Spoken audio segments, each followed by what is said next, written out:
At just 20 years old, he inherited an empire. By 30, he had conquered the known world. But here's the twist. His greatest battle wasn't against an enemy, it was against his own legend. So who really was Alexander the Great?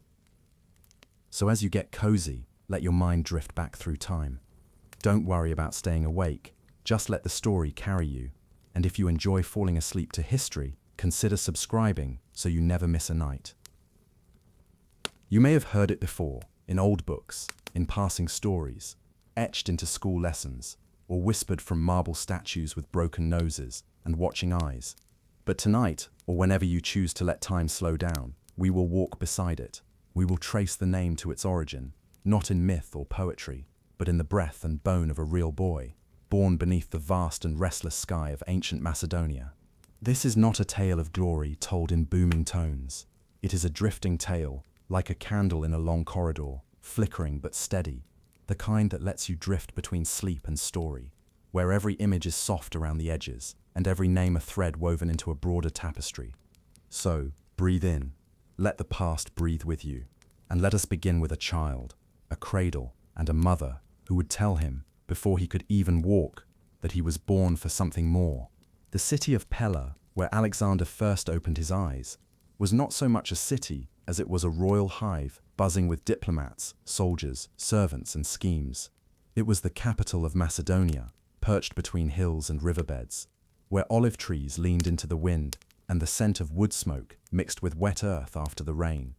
Alexander was born in the summer of 356 BCE, under a sky that some later claimed burned brighter than usual.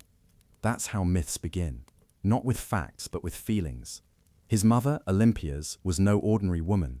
She came from Epirus, a region said to be ancient even then, and claimed descent from Achilles himself, the hero of the Iliad, the one who knew he would die young and chose greatness anyway. Olympias believed in gods that walked in dreams and omens that flickered in flame. She raised her son to feel that fire too. She told him stories of heroes who defied men and gods alike. She whispered that he was not just a boy, he was a vessel for something divine. His father, King Philip II, saw the world differently. He was all muscle and mind, a conqueror in his own right, who had taken Macedonia from the edge of obscurity and turned it into a force to be feared. He was rarely at home.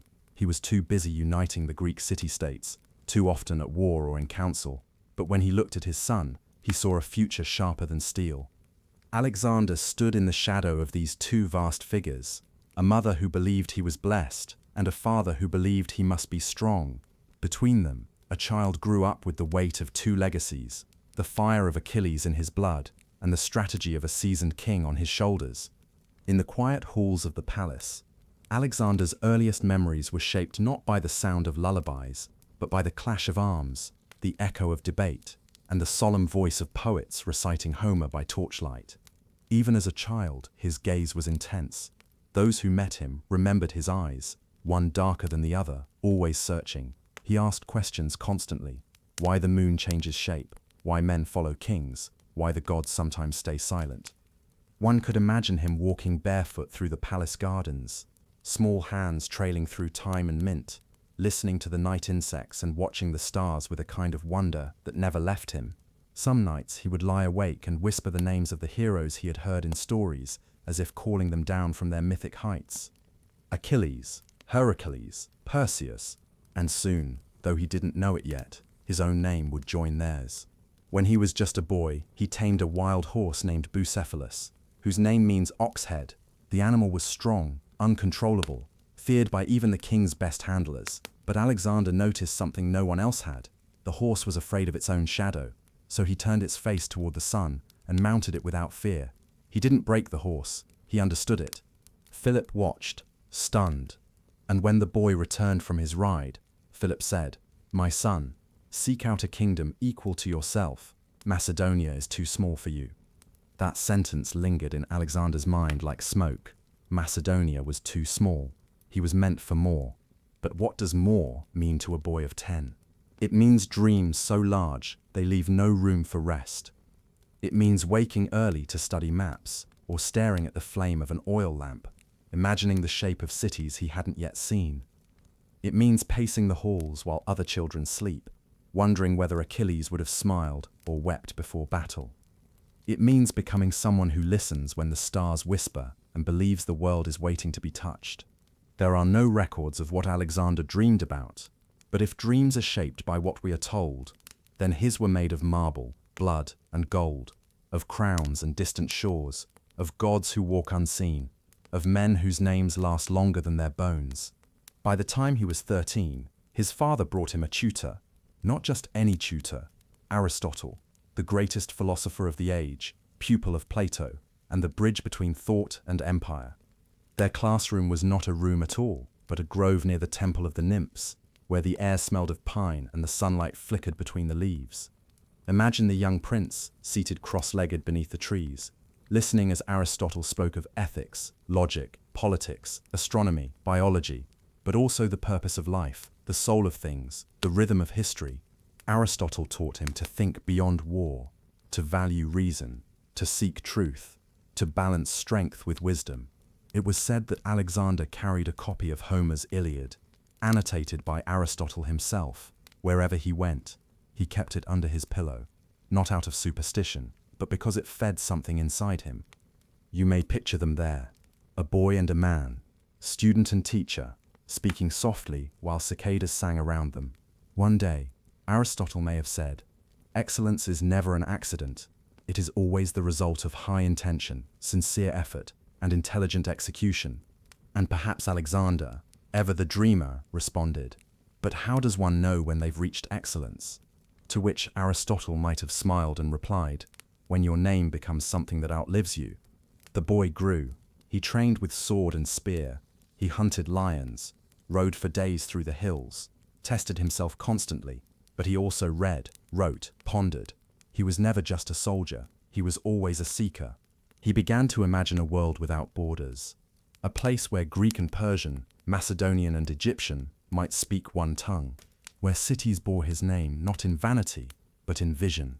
He didn't want to conquer for the sake of conquest, not yet. He wanted to understand the world by walking through it. But shadows were beginning to gather. His father's victories in the south had drawn both admiration and envy. The Greek city-states, once proud and independent, were falling under Philip's influence, reluctantly, but inevitably. Some called him a unifier, others a tyrant. Either way, the foundation was being laid for a kingdom unlike any that had existed before. And Alexander watched, not just as a son, but as a prince, a future king. A boy with fire behind his eyes and gods in his blood. And just like that, the silence of childhood began to thin. History was leaning in. The whisper was growing louder. As sleep settles into the bones and memory stretches out like a long road, you might see them, a young boy riding through fields of tall grass, his hands loose on the reins, his eyes full of questions. You might feel the wind as he rides past, stirring the leaves, carrying with it the first soft murmur of a name. The hills of Macedonia were not the gentle sort that invite rest. They rose like watchful shoulders, ridged and wild, their slopes veined with pine and cypress, their summits often shrouded in mist. In springtime, carpets of wildflowers clung to the ridgelines, and the low call of mountain goats echoed in the distance. This was a land shaped by war and weather, resilient, lean, and vigilant. It was here that Alexander was born, and it was here he was first taught that the world was not soft. The air in Pella, Macedonia's capital, was sharp with the mingling scents of river water, horse sweat, and worn leather. A busy town, its palace walls stood tall and functional rather than ornate, built for purpose, not poetry. Yet within them lived a court rich in personalities, in ambitions, and in layered silence. Politics here was not a thing confined to parchment and speeches.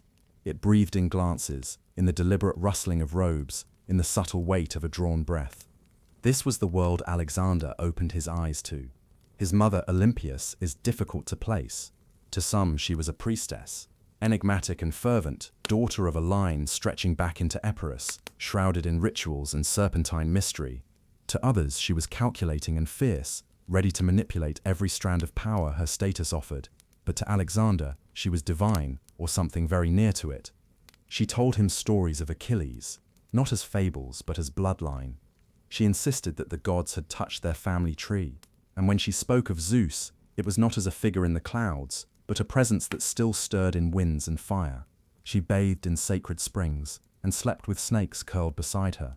There were rumors, always rumors, that she consorted with the god of thunder himself, and that Alexander was not Philip's son at all, but the son of Olympus. Alexander never fully dismissed the idea. And why would he? When your mother tells you you're born of gods, and your father commands kings, and your own thoughts bloom like galaxies in your mind, why wouldn't you begin to believe it? Philip, on the other hand, was thunder made flesh, not divine, but dangerously human. A man with one eye, lost in battle, and a limp from another wound. Yet neither slowed him. He had turned a fragmented Macedonia into a thriving war machine. Through marriage, diplomacy, and unflinching violence, he brought order to chaos. He was clever, he was hard, and he was rarely home. When he was present, he was a force. He celebrated victories with roaring laughter and golden wine. He trained with his soldiers. He struck first and asked after, and although he praised Alexander's intellect and potential, he did not coddle him. There is a story, and whether true or embroidered, it survives, that Philip once struck Alexander in a drunken rage during an argument. The boy, just a teenager, stood firm and refused to flinch. "So this is the man," he is said to have muttered to a nearby courtier, "who plans to conquer the world, yet cannot even rise without stumbling." Whether or not the words were truly his, the spirit of them follows the young prince. His relationship with Philip was always edged with tension, love mixed with rivalry, respect tinged by resentment. Alexander admired his father's victories, but also feared being eclipsed by them. He did not want to follow Philip's path. He wanted to forge one that would leave even his father's legacy in shadow. By the time he was a teenager, he had already begun building his own identity, not as a reflection of his father, but as a synthesis of fire and thought. His mind was sharpened by Aristotle's guidance, his limbs hardened by the rigors of Macedonian training, and his dreams fed by Olympia's relentless myth-making. Macedonia itself was a kingdom balanced on the blade of a sword. To the south, the proud Greek city-states Athens, Thebes, Sparta still simmered with the memory of their classical golden age. They looked down on Macedonia, dismissing it as a rough, semi-barbaric land of horsemen and rustic kings.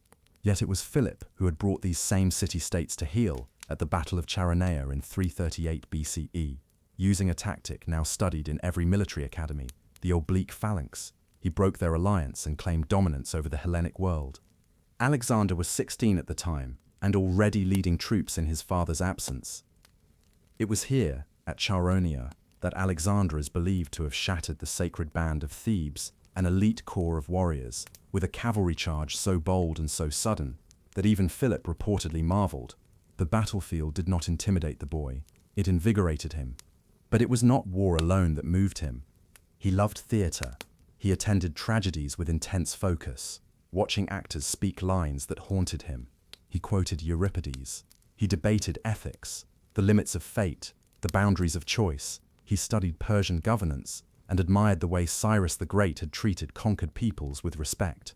He believed in the unification of the known world, not just under force, but under a shared vision. This idea, not merely of conquest, but of harmony, would become central to his life's journey. But it began here, in the shadows of his father's throne. Philip, ever the political tactician, made marriage after marriage to secure alliances. Olympia's was only one of his wives. Others were brought in from various regions, each with a dowry, each with a connection. It is said that Alexander grew increasingly wary of his father's political entanglements, particularly when a new marriage threatened his own claim to the throne. The final spark came in the form of Cleopatra Eurydice, a Macedonian noblewoman, young, fertile, and clearly favored. When her uncle, Attalus, toasted the union at a feast and prayed for a legitimate heir, implying Alexander was not one, the prince rose to his feet, furious, and hurled his wine cup. Philip, drunk, reached for his sword, tripped, and fell. The court fell silent. Alexander, cold as iron, is said to have muttered, "Here is the man who would cross from Europe to Asia, and he cannot even cross the floor." Shortly afterward, Alexander and his mother left the court. For a time, father and son were estranged. The prince wandered, perhaps to Illyria, perhaps to Epirus. but the bond of blood and the necessities of politics eventually drew them back together. And then, just as the machinery of empire seemed ready to unfurl, Philip was murdered. The assassination was swift, shocking, and performed in public. At the wedding of his daughter, his bodyguard, Pausanias, drove a dagger into his ribs. He died at once. Some said it was revenge. Others whispered of Olympias. Still others pointed to the court's thickets of jealousy and paranoia. Whatever the cause, the throne stood empty. And Alexander, just 20 years old, stepped into its silence. One moment he was heir, the next he was king. But kingship in Macedonia was not inherited by law alone. It had to be claimed. The army must support it. The nobles must accept it. The rivals must be silenced, and quickly. The moment Philip fell, 1,000 quiet ambitions stirred across the court like dust kicked up in the light. Alexander knew this. And so, within days, he acted. He summoned the army. He addressed the people. He made offerings to the gods. He promised to complete Philip's plans to invade Asia. He executed potential rivals. Some accounts say he killed Cleopatra Eurydice and her infant son, Olympias. Many believe was behind the deaths. In one stroke, the court was his. But there was no time to settle. To the north, the Thracians and Illyrians stirred with rebellion, sensing an opportunity in the young king's inexperience. And to the south, Thebes and Athens hesitated, considering breaking free of Macedonian control. Alexander had to move, not with diplomacy, but with thunder. And he did, like a storm descending from the hills. But that is a story for twilight, a different road, winding through the mountains, under stars that seem to move with him. Now, as breath slows and the mind softens around images of pine-scented air, flickering torches, and the echo of sandals in stone halls, you may picture him, the young king standing beneath the Macedonian sky, the wind tugging at his cloak, his gaze already reaching toward lands he has never seen, still just a boy in age, but already a name the world would not forget. Aristotle was not the kind of teacher who lectured from a pedestal. He walked, he asked, he listened. He had once studied under Plato in Athens, and his mind was a galaxy of categories: ethics, biology, politics, metaphysics, logic. He saw the world not as chaos, but as a structure waiting to be understood. To him, even the most subtle details of nature carried meaning, and into this structure, he invited the young prince. The grove near Mieza, a village tucked between hills and the soft hush of rustling leaves, became a cradle of thought. Here, among the dappled sunlight and the calls of distant birds, Alexander learned not only to command, but to contemplate. It was a classroom made not of stone, but of breeze and earth, where knowledge was not confined to scrolls, but walked alongside him in the steady footsteps of a man named Aristotle. Long before Alexander led armies through burning sands, or stood before kings who bowed in surrender, he sat in the shade of a Macedonian grove, listening to the voice of a philosopher. Imagine them now, a boy of 13 with restless eyes, and a philosopher whose gaze always seemed just a little further ahead. Their lessons were not simply about knowledge, but about understanding the pattern beneath it all. Why do men desire power? What is the nature of virtue? Is the world governed by fate or reason? These were not questions to answer quickly. They were seeds to carry, to plant later on battlefields and in the quiet moments between conquest. He studied Homer, not merely for poetry, but for philosophy. Achilles, the doomed hero of the Iliad, became Alexander's mirror and muse. Like Achilles, Alexander was taught to weigh the path of a long, quiet life against the brilliance of a short, remembered one. The lesson was not to choose safety, but glory, the kind that echoes. One might wonder how much of Alexander's future empire was built not from sword and siege, but from these conversations among trees. In those quiet days, he also studied the stars. He learned how to read the movement of planets, how to track seasons by the moon.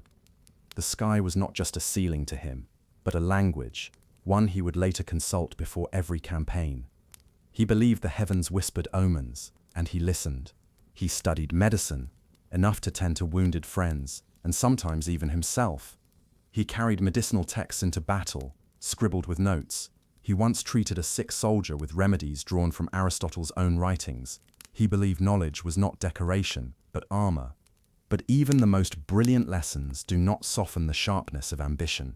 Alexander did not learn passively. He argued, he challenged, he wanted to know everything and to apply it. And perhaps he asked quietly how a mortal might rise to the status of a god, because that question, that soft, dangerous question, would follow him like a shadow. He asked what made a just ruler. He asked what separated man from beast. He asked what it meant to be good when power could shape the definition. Yet knowledge alone does not make a conqueror. In Miesa, alongside logic and law, Alexander also trained his body. Alexander excelled at all of it. The Macedonian military education was not ceremonial.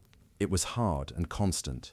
Boys were taught to ride from a young age, to sleep under rain without complaint, to eat little and march far. They trained with weapons daily, sword, spear, javelin, not in sport but in preparation. They were taught to obey orders swiftly, to endure wounds without flinching, to fight beside comrades as extensions of a single will.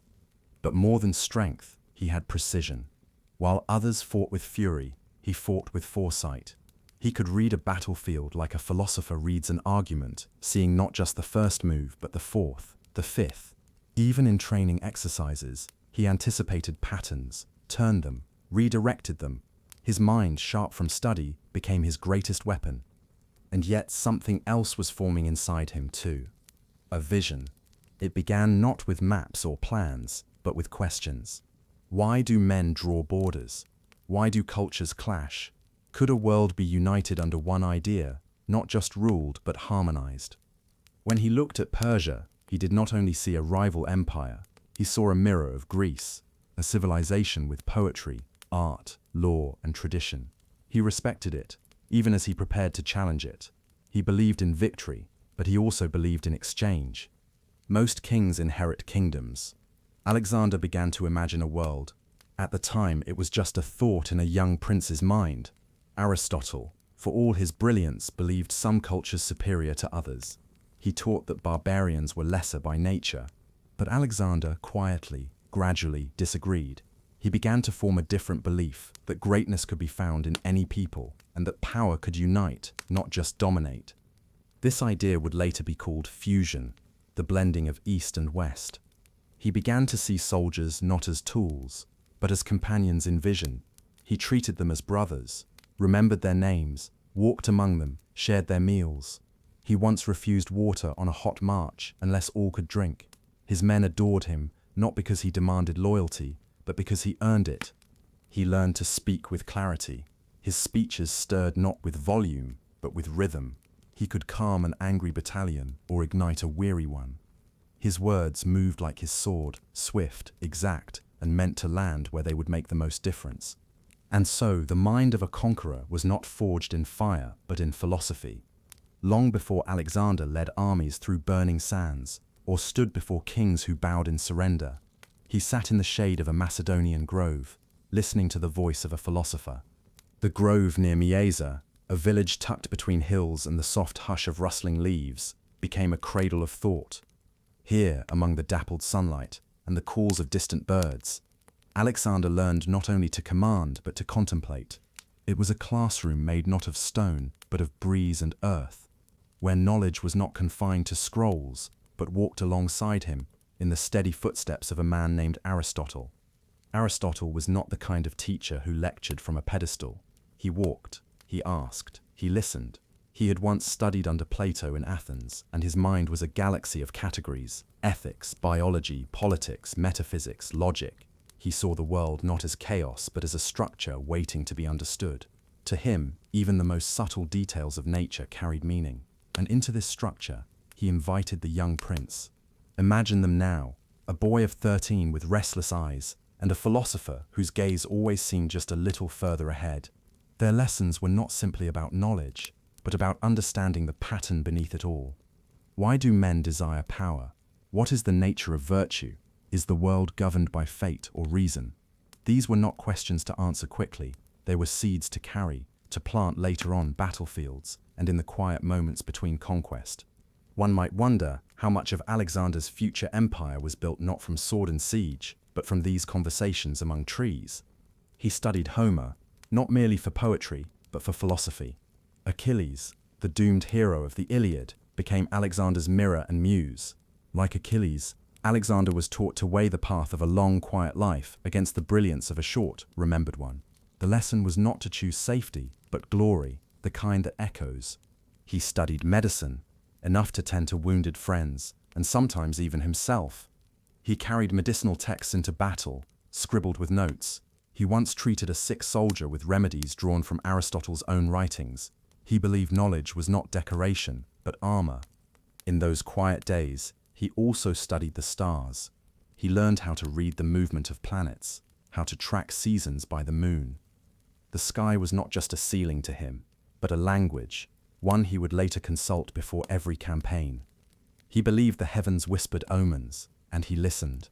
But even the most brilliant lessons do not soften the sharpness of ambition. Alexander did not learn passively. He argued, he challenged, he wanted to know everything and to apply it. He asked what made a just ruler. He asked what separated man from beast. He asked what it meant to be good when power could shape the definition. And perhaps he asked, quietly, how a mortal might rise to the status of a god. Because that question, that soft, dangerous question, would follow him like a shadow. Yet knowledge alone does not make a conqueror. In Miesa, alongside logic and law, Alexander also trained his body. The Macedonian military education was not ceremonial. It was hard and constant. Boys were taught to ride from a young age, to sleep under rain without complaint, to eat little and march far. They trained with weapons daily, sword, spear, javelin, not in sport but in preparation. They were taught to obey orders swiftly, to endure wounds without flinching, to fight beside comrades as extensions of a single will. Alexander excelled at all of it, but more than strength, he had precision. While others fought with fury, he fought with foresight. He could read a battlefield like a philosopher reads an argument, seeing not just the first move but the fourth, the fifth. Even in training exercises, he anticipated patterns, turned them, redirected them. His mind, sharp from study, became his greatest weapon. And yet something else was forming inside him too. A vision. It began not with maps or plans, but with questions. Why do men draw borders? Why do cultures clash? Could a world be united under one idea, not just ruled but harmonized? Most kings inherit kingdoms. Alexander began to imagine a world. When he looked at Persia, he did not only see a rival empire, he saw a mirror of Greece, a civilization with poetry, art, law, and tradition. He respected it, even as he prepared to challenge it.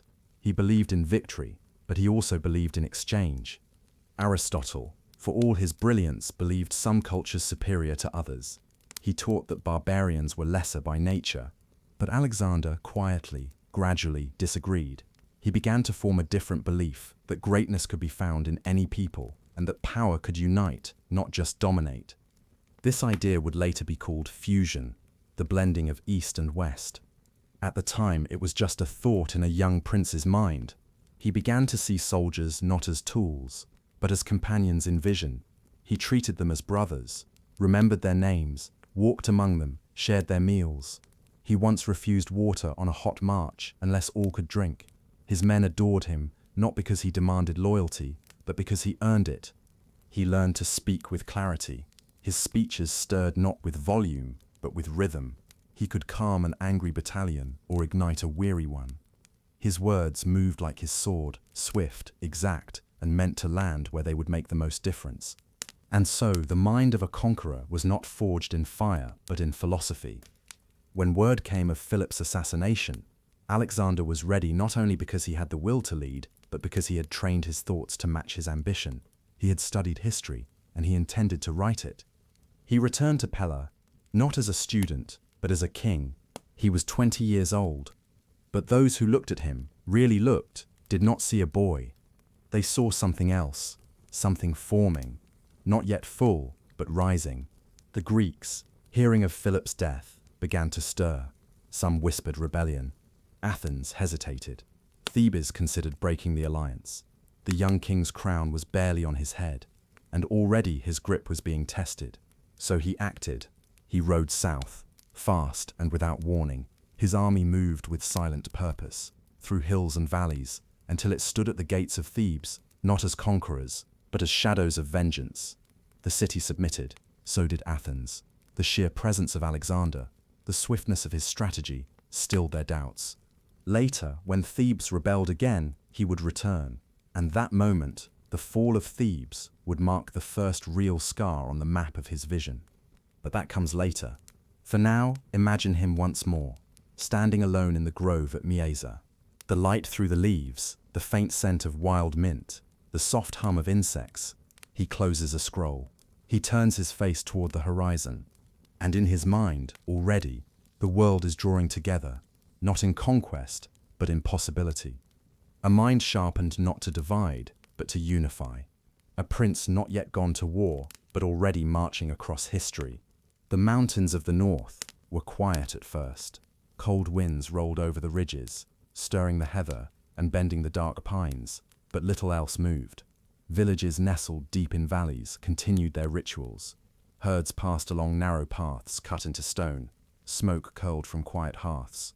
But the peace was only surface deep. Beneath it, rebellion breathed. In the year following Philip's death, Macedonia teetered on the edge of unraveling. The moment a king falls, especially one like Philip, whose presence was as much shield as sword, the boundaries of loyalty shift, old enemies stir, vassals reassess, allies whisper, wondering whether strength has passed with the king. The question wasn't if a challenge would come, it was when. And so Alexander turned north, not toward glory, but toward necessity. The Thracians, Triballians, and Illyrians had never been fully tamed. They had bowed to Philip, some reluctantly, some with coin, some with spear, but they had not forgotten their independence. To them, this new king, just 20, barely tested, was little more than a boy in a golden cloak, sitting too high, too soon. He would have to teach them otherwise. The march into Thrace was swift. The Macedonian army moved with calculated rhythm, rows of phalanxes trained to hold ground like mountain roots, cavalry that flowed like rivers around the flanks. Alexander led not from the rear, but from the front, always from the front. When they encountered the Haemus Mountains, where Thracian warriors had blocked the pass, the solution was not just force, it was geometry. The enemy had placed wagons as barriers, thinking gravity their ally. But Alexander ordered his phalanx to adapt. When the wagons were loosed, his men dropped, shields raised, forming a protective shell. The wagons rolled overhead, not one man died. To his troops, it was a miracle. To Alexander, it was planning. Further north, he crossed the Danube River, not with bridges, but with hollowed-out skin rafts and local guides. The Danube was not just a boundary of water, but a boundary of fear. No Macedonian king had dared to cross it in generations. Alexander did. He defeated the Getae on the far bank, not for plunder, but to send a message. I do not recognize the old borders. This wasn't conquest for land, it was theater. Strategic performance. Every move, every maneuver was both military and political. He was sculpting the myth of himself, one river at a time. But then came the Illyrians, fierce mountain tribes who had resisted both Philip and previous kings. They gathered near Pelion, a fortress of stone perched above narrow valleys, a place where terrain favored defense. Alexander found himself temporarily encircled. For a moment, even he hesitated. Supplies ran low. The pass behind him was closing. So he did something unusual. He had his troops dance. In full armor, with drums beating and flutes piping, he ordered a display of movement, a military dance that mimicked battle drills, formations shifting in perfect time. To the Illyrians, watching from above, it looked like madness, or confidence, or both. They hesitated. That was enough. In the dark hours before dawn, Alexander struck, fast, hard, and unexpected. He shattered the enemy lines, retook the pass, and left the mountains behind him. By the time he returned to Macedonia, every tribe along his northern border had either surrendered, submitted, or fled. But peace is a delicate thing, and while Alexander was chasing rebellion through hills and rivers, it was brewing again in the south, this time not in whispers, but in open defiance. Thebes, proud and bitter, had decided to break free. Perhaps they thought Alexander had gone too far. Perhaps they believed the news, false though it was, that he had died in Illyria. Perhaps they simply could not bear Macedonian rule any longer. Whatever the reason, they rose. And with them, Athens considered rising too. For Alexander, this was more than insult, it was threat. If Thebes succeeded, the unity his father had fought for would dissolve. The Greek city-states would splinter. His path to Asia would close before it opened. So he did not wait. He marched 300 miles in under 2 weeks, a pace so fast it stunned even his own advisors. His army moved like a gust through the valleys, over dusty roads and sun-baked hills, until suddenly, without warning, they stood at the gates of Thebes. Thebes had not expected him. They thought he was still far away. Now, his banners fluttered outside their walls, silent and still. It was not a siege, not yet. It was an offer. Alexander sent a message: surrender, no massacre, no looting, lay down your arms, and no harm would come. Thebes refused. They had seen Macedonian might before. They had survived it. They believed in their walls, in their soldiers, in their cause. They fought. And Alexander struck. The assault was quick, brutal, and precise. His army breached the city at multiple points, collapsing resistance.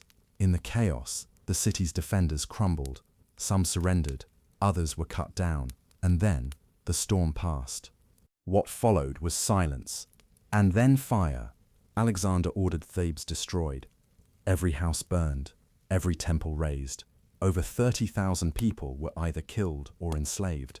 Only the house of the poet Pindar, a long-dead voice who had once praised Alexander's ancestors, was spared. Athens, watching, chose silence. The message was received. Alexander was not Philip's shadow.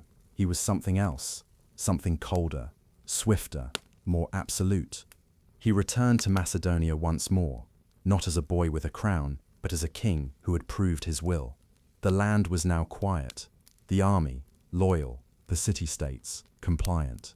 Even the whispers had faded. It was then, and only then, that he turned his eyes east, to Persia. The empire of Darius III, vast, wealthy, ancient, to the Hellespont, where the sea shimmered like beaten bronze, to Asia Minor, where his ancestors had once fled from Persian rule, and where he now intended to return, not as a subject, but as a storm. But before he crossed, he made a quiet stop. At Troy, he visited the ruins of the once great city, a place immortalized in the Iliad. He honored Achilles at his supposed tomb, offering a wreath and sacrifices. It is said he wept there, not for Troy, but for the weight of destiny, for the mirror he saw in Achilles, for the knowledge that he too might burn brightly and briefly. His friend Hephaestion offered sacrifice at the tomb of Patroclus, Achilles' closest companion. The symbolism was not lost on anyone.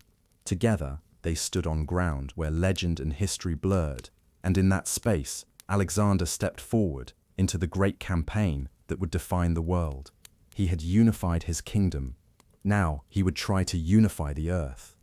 And somewhere on the wind, quiet but growing, was the sound of drums, not of war, but of movement, of history, of footsteps on old roads, of empires about to collide. In the stillness that comes before sleep, you may picture him now, standing barefoot on the sands of Troy, holding a helmet beneath one arm, looking out across the Aegean, toward lands that still whispered the name of Cyrus and Xerxes. He was not afraid. He had tamed the north. He had silenced the south. And now the storm was ready to cross the sea. It was a sunlit day in Aegae, the old capital of Macedonia.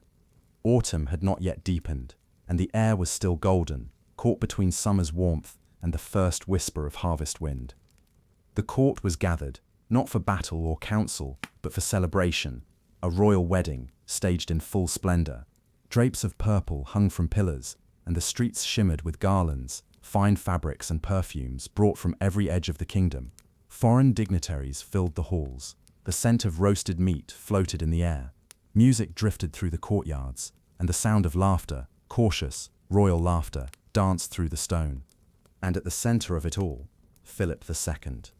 He was triumphant in every sense. At the height of his power, no longer merely king of Macedonia, he had become a force that bent Greece to his will. At Chaeronea, he had broken the alliance of Thebes and Athens. He had established the League of Corinth, a union of Greek states with himself at the helm, and he had planned his greatest endeavor, a full-scale invasion of the Persian Empire. All of Greece, united behind his banner, would follow him across the sea. He was no longer just a king, he was the architect of empire.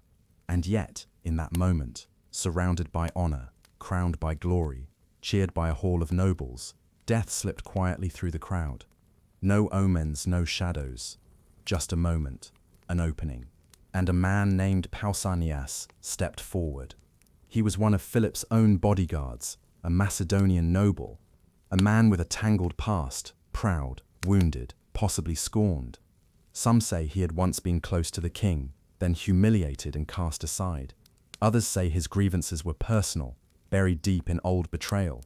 Whatever the motive, it arrived in his hand as a dagger. In the open daylight, Pausanias struck. One thrust, deep, practiced, final. Philip fell, and the sound that followed was not a scream, not yet. It was silence, because it takes a heartbeat for the world to register when a giant collapses. Then chaos broke. Pausanias ran, attempting to flee toward horses waiting beyond the courtyard, but he didn't make it far. Other guards cut him down, quickly, conveniently, perhaps too conveniently. Rumors began before the blood had cooled. Was it personal vengeance, a lover's wound, or was it something more? Olympias, Alexander's mother, was mentioned almost immediately. She had always burned with ambition, and Philip's new marriage to Cleopatra Eurydice, a Macedonian noblewoman, had threatened both her position and her son's future. Some believed she had nurtured Pausanias' rage like a gardener tending a seed. Others whispered of Alexander himself. Could a son, destined for glory, have stepped aside while a rival son was born into legitimacy? Could the philosopher king in waiting have allowed fate to unfold, or did he bend it, quietly? We do not know. And in a story shaped by ambition and myth, perhaps it does not matter. What matters is that Philip was gone, and Alexander stood alone. He was 20 years old, young by any measure, younger still to inherit a kingdom coiled with plots, alliances, enemies, and expectations, and yet he did not falter. In the hours after the assassination, he acted, not with hesitation, but with cold precision. First, he met with the army.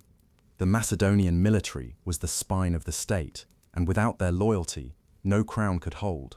Alexander addressed them directly, promising continuity, victory, and the completion of Philip's dreams. He spoke not as a grieving son, but as a leader who had waited for this moment all his life. They pledged loyalty. Then came the court. Nobles, allies, governors. He moved through them like a blade through silk. Some he reassured, others he removed.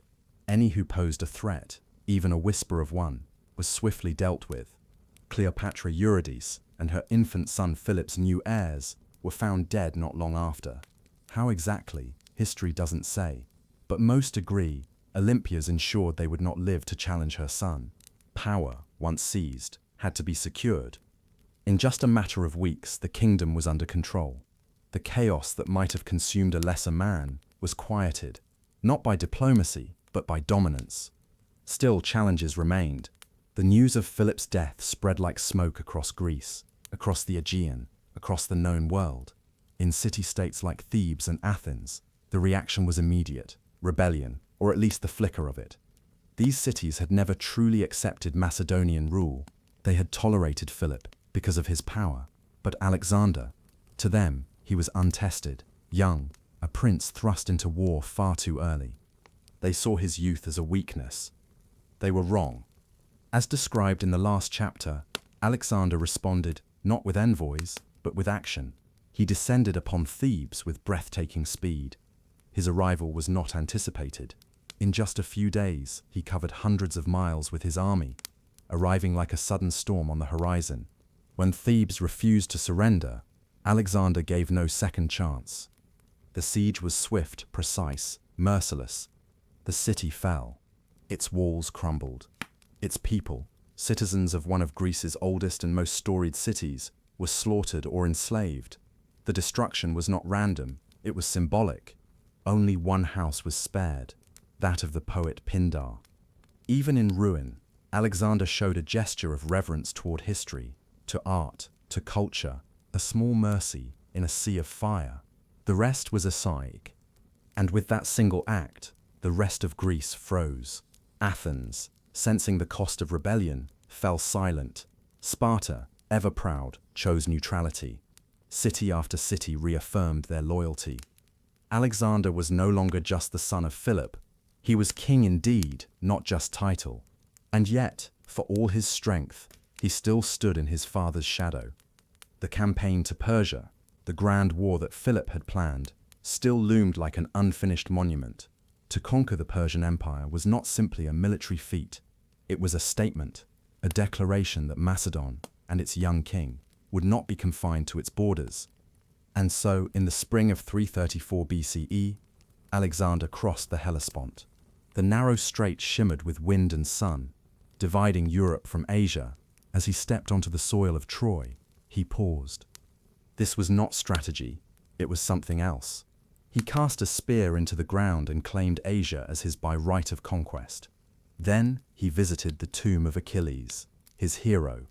He left an offering. He spoke quietly to the earth. Some say he wept. In his mind, this was not the beginning of a campaign. It was the fulfillment of destiny. He would carry Greece beyond its limits. He would complete what Philip started and then surpass it.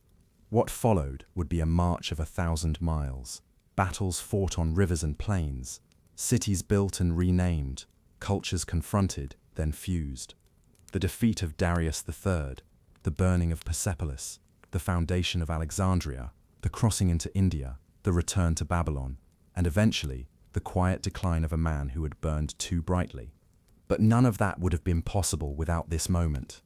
The death of Philip, the blood that spilled in Aegae, was more than a murder. It was a door flung wide, and through that door walked a king, shaped by fire, guided by thought, driven by something no one else could quite name.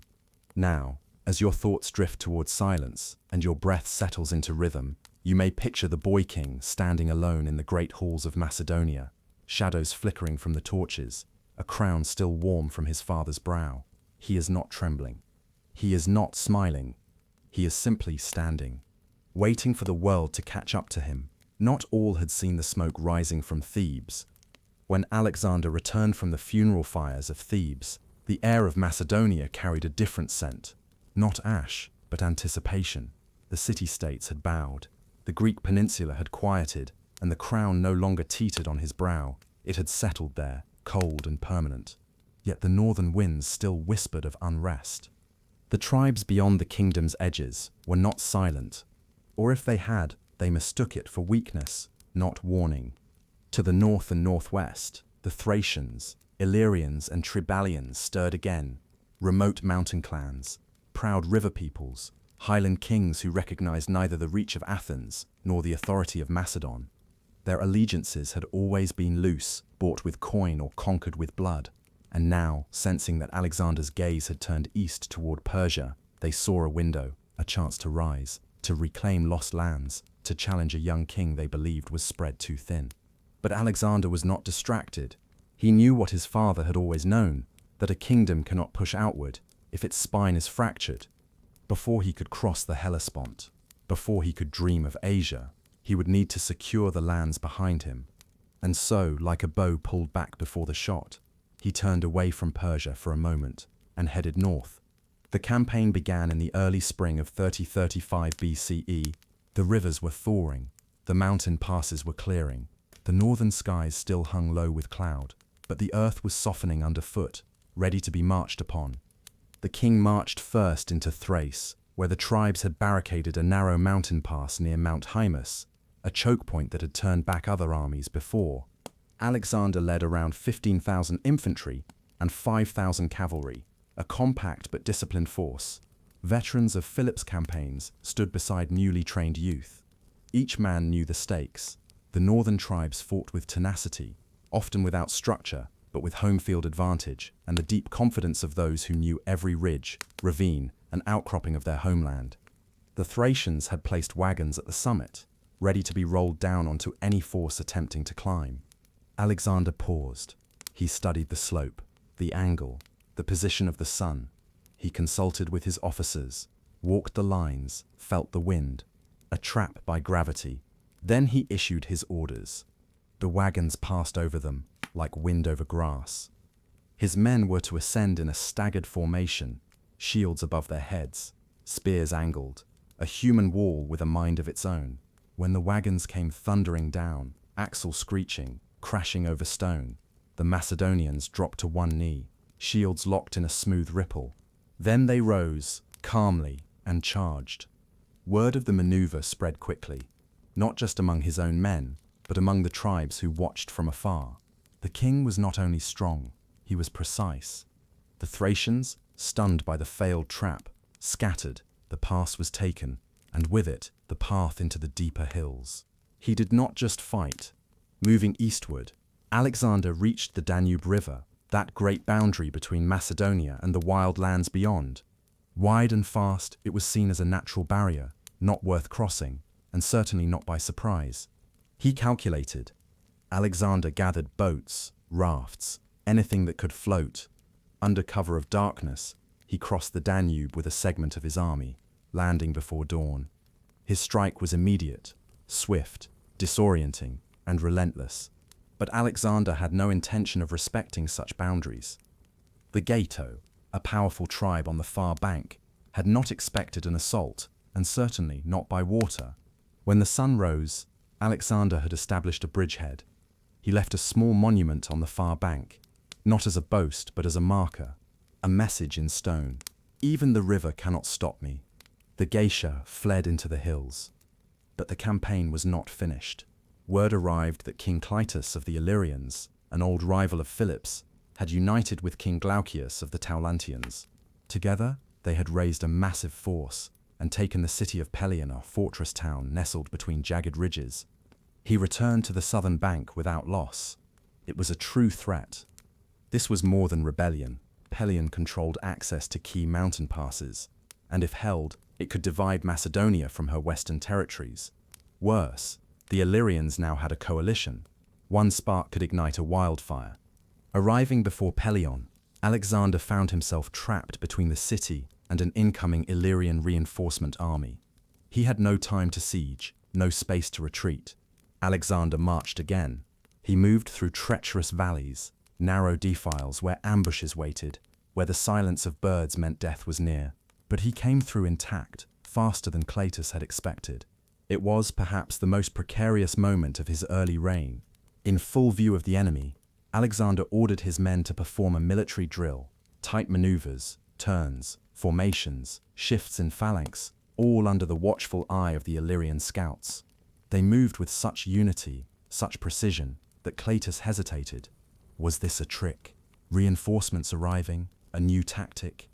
But rather than retreat or panic, he performed a show of power. When Alexander returned from the funeral fires of Thebes, the air of Macedonia carried a different scent. Not ash, but anticipation. The city-states had bowed. The Greek peninsula had quieted, and the crown no longer teetered on his brow. It had settled there, cold and permanent. Yet the northern winds still whispered of unrest. The tribes beyond the kingdom's edges were not silent. Not all had seen the smoke rising from Thebes, or if they had, they mistook it for weakness, not warning. To the north and northwest, the Thracians, Illyrians and Triballians stirred again, remote mountain clans, proud river peoples, highland kings who recognized neither the reach of Athens nor the authority of Macedon. Their allegiances had always been loose, bought with coin or conquered with blood, and now, sensing that Alexander's gaze had turned east toward Persia, they saw a window, a chance to rise, to reclaim lost lands, to challenge a young king they believed was spread too thin. But Alexander was not distracted. He knew what his father had always known, that a kingdom cannot push outward if its spine is fractured. Before he could cross the Hellespont, before he could dream of Asia, he would need to secure the lands behind him. And so, like a bow pulled back before the shot, he turned away from Persia for a moment and headed north. The campaign began in the early spring of 3035 BCE. The rivers were thawing, the mountain passes were clearing, the northern skies still hung low with cloud, but the earth was softening underfoot. ready to be marched upon. Alexander led around 15,000 infantry and 5,000 cavalry, a compact but disciplined force. Veterans of Philip's campaigns stood beside newly trained youth. Each man knew the stakes. The northern tribes fought with tenacity, often without structure, but with home field advantage and the deep confidence of those who knew every ridge, ravine, and outcropping of their homeland. The king marched first into Thrace, where the tribes had barricaded a narrow mountain pass near Mount Hymus, a choke point that had turned back other armies before.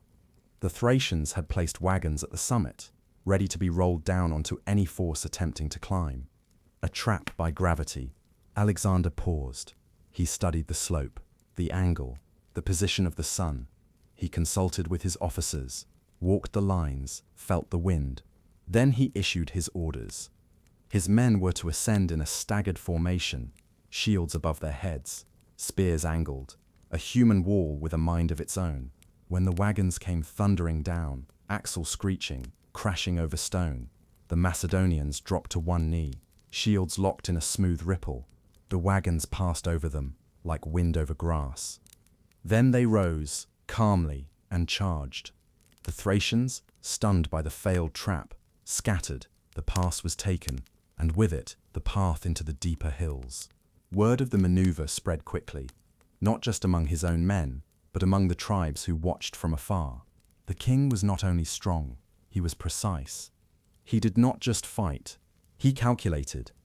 Moving eastward, Alexander reached the Danube River, that great boundary between Macedonia and the wild lands beyond. Wide and fast, it was seen as a natural barrier, not worth crossing, and certainly not by surprise. But Alexander had no intention of respecting such boundaries. The Gato, a powerful tribe on the far bank, had not expected an assault, and certainly not by water. Alexander gathered boats, rafts, anything that could float. Under cover of darkness, he crossed the Danube with a segment of his army, landing before dawn. His strike was immediate, swift, disorienting, and relentless. The geisha fled into the hills. When the sun rose, Alexander had established a bridgehead.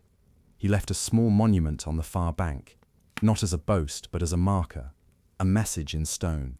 Even the river cannot stop me. He returned to the southern bank without loss. But the campaign was not finished. Word arrived that King Clitus of the Illyrians, an old rival of Philip's, had united with King Glaucius of the Taulantians. Together, they had raised a massive force and taken the city of Pelion, a fortress town nestled between jagged ridges. This was more than rebellion. It was a true threat. Pelion controlled access to key mountain passes, and if held, it could divide Macedonia from her western territories. Worse, the Illyrians now had a coalition. One spark could ignite a wildfire. Alexander marched again. He moved through treacherous valleys, narrow defiles where ambushes waited, where the silence of birds meant death was near. But he came through intact, faster than Clitus had expected. Arriving before Pelion, Alexander found himself trapped between the city and an incoming Illyrian reinforcement army. He had no time to siege, no space to retreat. It was perhaps the most precarious moment of his early reign. But rather than retreat or panic, he performed a show of power. In full view of the enemy, Alexander ordered his men to perform a military drill, tight maneuvers, turns, formations, shifts in phalanx, all under the watchful eye of the Illyrian scouts. They moved with such unity, such precision, that Clitus hesitated. Was this a trick? Reinforcements arriving? A new tactic? That hesitation gave Alexander time. Under the cover of night, he launched a direct assault on Pelion, catching the defenders off guard. The city fell. The army of Glaucias arrived too late, only to find Pelion burning and Alexander's forces entrenched. The coalition collapsed. Clitus fled. The north was silent again. But this silence was different than before. It was not the uneasy calm of subjects under rule. It was the breathless quiet of men who had seen something beyond fear. Alexander did not just win battles, he shaped them. He used fear as tool, speed as blade, thought as shield. He returned to Macedonia victorious, not with spoils, but with security. The borders were sealed, the tribes silenced, the road behind him was now firm. And with this, at last, he turned east again. To Asia, to Darius, to destiny. But he did not cross the Hellespont immediately. First, he returned to Delphi, the sacred site of Apollo's oracle. He sought a sign. The priests, it is said, refused to offer a prophecy. It was not the right time, but Alexander, ever sure of his purpose, forced entry. Dragged from her chamber, the Pythia, disoriented and awed, is said to have cried out, "You are invincible, my son." That, Alexander declared, was enough. He needed no more words, just affirmation of what he already believed. He returned to Pella, made final preparations, and in the spring of 334 BCE, he crossed into Asia, not in secret, not in silence, but in daylight, with banners raised, with ships full of soldiers, with the sound of oars beating against water. And there, upon landing, he cast his spear into the soil, not in anger, not in arrogance, but in ceremony. He claimed the land as a gift from the gods, and the campaign began. But as you lie still now, and your thoughts soften, you might not see the armies, or the shining spears, or the city walls. You might see instead the mountains of the north, tall, quiet, wind-carved. You might feel the weight of snowmelt in rivers, the hush of pine needles underfoot, the crackle of fire in the distance. The king has passed through them now. The north is silent, and his footsteps are turning, gently, toward the rising sun. The sea between Europe and Asia was narrow, but it held the weight of two worlds. On one side, Macedonia, hard-scraped mountains, disciplined phalanxes, and a young king who had stitched together a fragile alliance through fire and steel. On the other side, Asia Minor, the western edge of the Persian Empire, where satraps ruled in golden halls and traditions stretched back 1,000 years. Crossing that strait was not just a physical journey, it was an act of transformation. Alexander crossed it in spring, 334 BCE, under open skies and a wind thick with salt. His fleet numbered over 160 ships, his army around 40,000 men, not the largest force ever assembled, but one chosen for precision, for speed. These were men who had followed him through mountain storms and northern rebellions. Now they followed him into legend. The crossing itself was quiet, almost ceremonial. Alexander did not hide his advance. He announced it. When he stepped onto Asian soil, he did so clad in bronze armor, with a plumed helmet, and carrying a shield said to be modeled after Achilles. In his hand was a spear, which he cast into the earth the moment he landed. He called the land a gift from the gods. And in that moment, Asia Minor became more than territory. It became a stage. He made offerings at Troy, at the tomb of Achilles. He ran around the grave in full armor, a ritual from the Homeric age. Some say he wept, others say he whispered to the dead.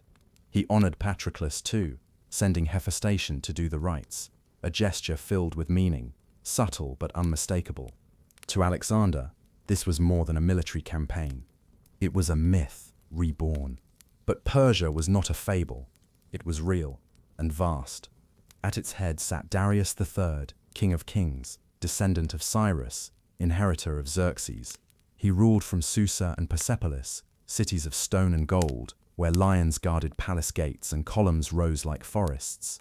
His empire stretched from Egypt to India, from the Black Sea to the Persian Gulf. And though he had not yet taken Alexander seriously, his satraps had. The first of these, Arsites, the governor of Phrygia, gathered an army near the river Granicus, just east of the modern-day Dardanelles. He expected to push the young Macedonian back into the sea. Instead, he met the storm head-on. The Battle of the Granicus came swiftly. It was Alexander's first major engagement against Persian forces, and the river itself was the first obstacle. The banks were steep, the current fast, and the enemy waited, cavalry drawn up in bright armor, shields flashing, lances tilted. They believed no sane commander would attempt a river assault. Alexander did not wait for dawn. He charged. His companion cavalry thundered down the slope. He led them himself, spear in hand, cloak whipping behind him. The river foamed around them as they rode. Horses half submerged, shields high, arrows fell like rain, but they pushed through. On the far bank, the Persians reeled. The impact was brutal. Macedonian phalanxes followed, their long sarissas forming a wall of points. The fighting was close, the kind of brutal clash where spears snapped and swords found flesh. Alexander was struck, not fatally, but hard enough to be dazed. He was pulled back and then surged forward again. The Persian lines shattered. The river ran red, Arsites fled. So did what remained of his army. Alexander lost fewer than 100 men, the Persians over 1,000. It was not the scale of the battle that mattered. It was the symbol. The king of Macedonia had crossed into Asia, met the Persian Empire, and broken it, all within a matter of days. From there the march continued. He moved through Lydia, taking Sardis, the regional capital, without resistance. The satraps fled before him. Cities opened their gates. He treated them not with fire, but with order. Alexander was harsh in battle, but measured in peace. He allowed local laws to remain. He respected temples. He restored autonomy to cities where he could, especially those with Greek roots. In Ephesus, he expelled the Persian-backed oligarchs and restored the democracy. In Miletus, where resistance flared, he stormed the city by sea and land simultaneously. The defenders fell. The lesson was clear. Surrender brought protection. Resistance brought ruin. He continued south, along the Ionian coast, a line of cities caught between Greek heritage and Persian rule. Alexander walked into this ambiguity with grace. He freed the cities, but not in the name of Macedon, in the name of Hellas, of shared blood and language, of Homer. And the cities listened. Even those who had once fought against Philip now called Alexander liberator, but not everyone was convinced. In the city of Halicarnassus, the Persian satrap Orontobates, alongside the exiled Greek mercenary Memnon of Rhodes, prepared for a true stand. They had fortifications, supplies, a navy, and determination. Alexander laid siege. It was a hard fight, narrow streets, flaming towers, surprise sorties. Memnon was a skilled commander, and his Greek mercenaries fought fiercely. At one point, the Macedonians breached the walls, only to be driven back by a sudden fire attack. The city burned, not by Alexander's hand, but by the defenders, who hoped to deny him the prize. Eventually, Halicarnassus fell. Memnon fled by sea. The city, scorched and broken, was claimed. The campaign paused. Autumn had arrived. The hills turned bronze with dying leaves. The sea winds cooled. Alexander moved inland to spend winter in Gordium, a city famed not for its soldiers, but for its knot. The Gordian knot was an ancient puzzle, a rope bound so intricately that no end could be found, no thread unwound. Legend said that whoever unraveled it would rule all of Asia. Alexander walked into the temple, looked at the knot, and then, with characteristic clarity, he cut it with his sword. Whether he truly solved it that way is debated, but the message was clear. Obstacles are not always meant to be untied. Some are meant to be severed. In the quiet that followed, the king rested. His men sharpened weapons. Roads were mapped, new alliances forged, and far to the east, in the royal court of Persia, Darius III finally turned his full attention to this Macedonian king, who would not be turned away. He gathered an army, a vast one. He would meet Alexander in person, but that too lay ahead. For now the winter wind moved through the streets of Gordium, curling around the stone columns, rustling the leaves of sacred trees. Fires crackled. The men slept deeply. And Alexander, that restless mind wrapped in bronze and ambition, stood alone by the city's edge, looking toward the east. Not dreaming. Planning. Because Asia was not simply something to conquer, it was something to remake. And as the stars spun overhead, silent and ancient, the king quietly traced their paths, already imagining which corners of the world he would reach next. The land that led to Issus was strange and narrow, a passage hemmed by the Nur Mountains on one side and the eastern Mediterranean Sea on the other. The hills here folded like sleeping animals, tangled in deep forests and studded with cliffs.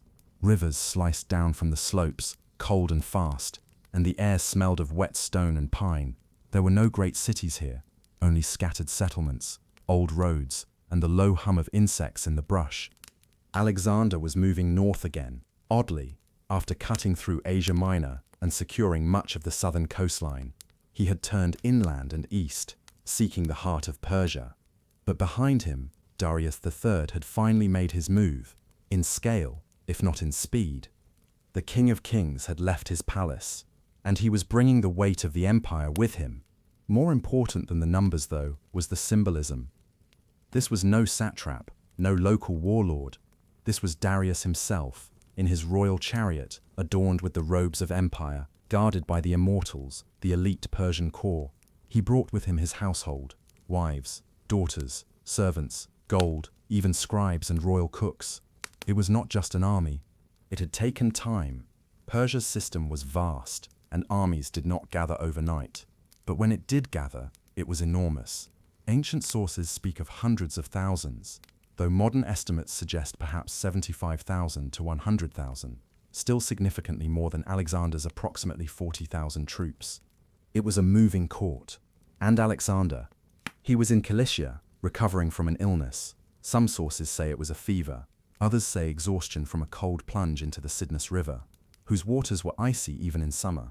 For several days he lay pale and sweating, barely able to speak. His physicians hesitated. The remedies were risky, but one man, Philip the Acarnanian, offered a bold solution. As legend goes, while Philip prepared a draft, Alexander received a letter warning that the doctor intended to poison him. The young king read it silently, then, with calm defiance, handed the letter to Philip as he drank the medicine. Trust or challenge. Either way, he recovered, and soon after, he learned that Darius had done something unexpected. He had marched behind Alexander. Rather than meeting him head-on as anticipated, Darius had led his army north, slipped through the narrow coastal pass at Issus, and positioned himself between Alexander and his supply lines. He had taken the town of Issus itself, cut down the Macedonian wounded left behind, and waited. It was a bold move, clever in design, but it had a flaw. The battlefield he had chosen was too small. Alexander turned at once. He marched his army back south, swiftly, silently, and under perfect control. He paused just before the river Pinarus, where Darius had positioned his troops. The stage was set. The great Persian army, with all its cavalry and chariots, now found itself hemmed in between the sea and the mountains, the same narrow corridor through which Alexander had just passed. There was little room to maneuver, no space for encirclement. The Persian numbers became a crowd, not an advantage. The sun had barely lifted when Alexander formed his line. On his right, he placed the companion cavalry, led by himself. On the left, Parmenion, his senior general, held the flank with infantry and Greek allied troops. In the center, the Macedonian phalanx, long sarissas rising like a field of spears, disciplined and steady. Behind them, reserves, and further behind, silence. The Persian line was massive, but irregular. The river itself, not wide but muddy and banked, ran between them. Darius placed himself at the center, in his golden chariot, surrounded by guards. His cavalry spread along both flanks, archers and mercenaries in front. He held the advantage in sheer size, but the terrain betrayed him. His men were packed tight, clustered without room to breathe. He did not wait. He rode across the river with his companions, cutting diagonally toward the Persian left. His armor caught the sun. His spear was tilted forward. Around him, the cavalry moved like a wave, crashing into the enemy flank. And then, with little warning, Alexander charged. The shock was immediate. The land that led to Issus was strange and narrow, a passage hemmed by the Nur Mountains on one side and the eastern Mediterranean Sea on the other. The hills here folded like sleeping animals, tangled in deep forests and studded with cliffs. Rivers sliced down from the slopes, cold and fast, and the air smelled of wet stone and pine. There were no great cities here, only scattered settlements, old roads, and the low hum of insects in the brush. Alexander was moving north again, oddly, after cutting through Asia Minor and securing much of the southern coastline. He had turned inland and east, seeking the heart of Persia. But behind him, Darius III had finally made his move, in scale, if not in speed. The King of Kings had left his palace, and he was bringing the weight of the empire with him. It had taken time. Persia's system was vast, and armies did not gather overnight. But when it did gather, it was enormous. Ancient sources speak of hundreds of thousands, though modern estimates suggest perhaps 75,000 to 100,000, still significantly more than Alexander's approximately 40,000 troops. More important than the numbers, though, was the symbolism. This was no satrap, no local warlord. This was Darius himself, in his royal chariot, adorned with the robes of empire, guarded by the immortals, the elite Persian corps. He brought with him his household, wives, daughters, servants, gold, even scribes and royal cooks. It was not just an army, it was a moving court. And Alexander. He was in Cilicia, recovering from an illness. Some sources say it was a fever, others say exhaustion from a cold plunge into the Cydnus River, whose waters were icy even in summer. For several days he lay pale and sweating, barely able to speak. His physicians hesitated. The remedies were risky, but one man, Philip the Acarnanian, offered a bold solution. As legend goes, while Philip prepared a draft, Alexander received a letter warning that the doctor intended to poison him. The young king read it silently, then, with calm defiance, handed the letter to Philip as he drank the medicine. Trust or challenge. Either way, he recovered, and soon after, he learned that Darius had done something unexpected. He had marched behind Alexander. Rather than meeting him head-on as anticipated, Darius had led his army north, slipped through the narrow coastal pass at Issus, and positioned himself between Alexander and his supply lines. He had taken the town of Issus itself, cut down the Macedonian wounded left behind, and waited. It was a bold move, clever in design, but it had a flaw. The battlefield he had chosen was too small.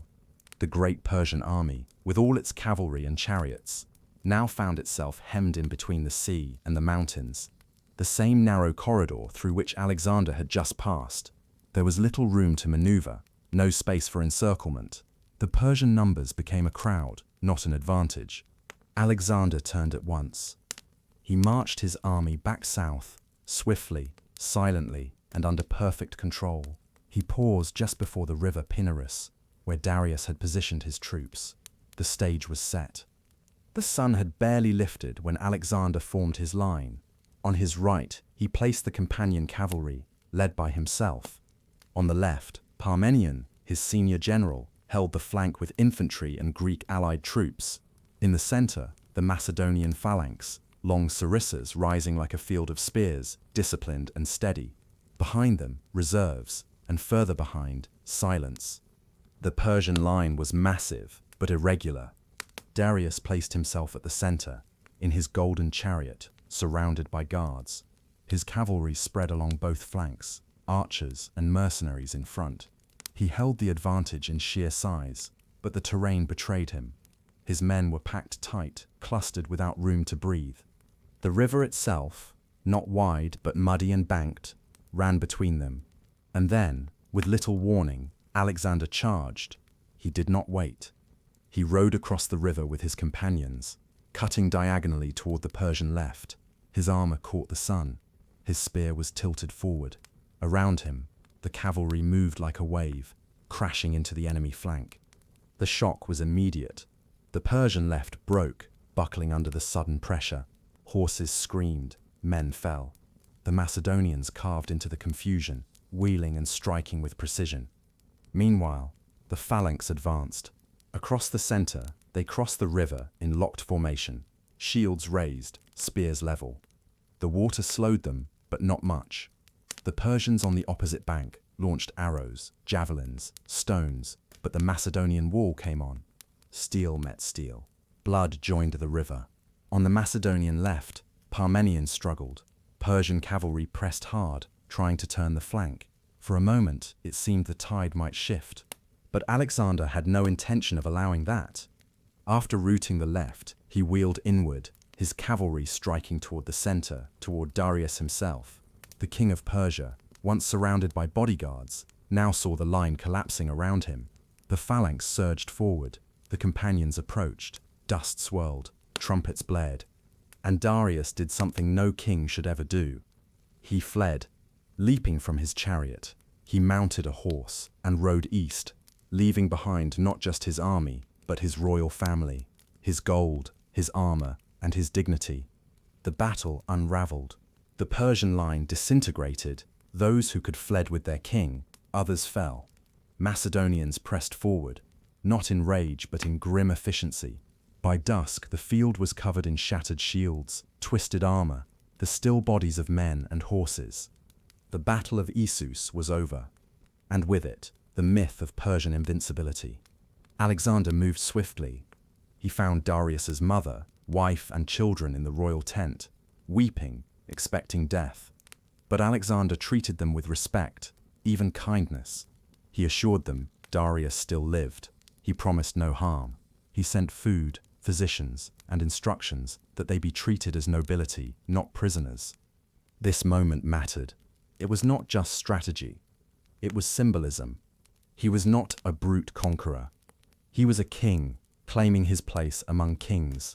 The treasures of Darius's court, gold, silk, royal armor, were seized.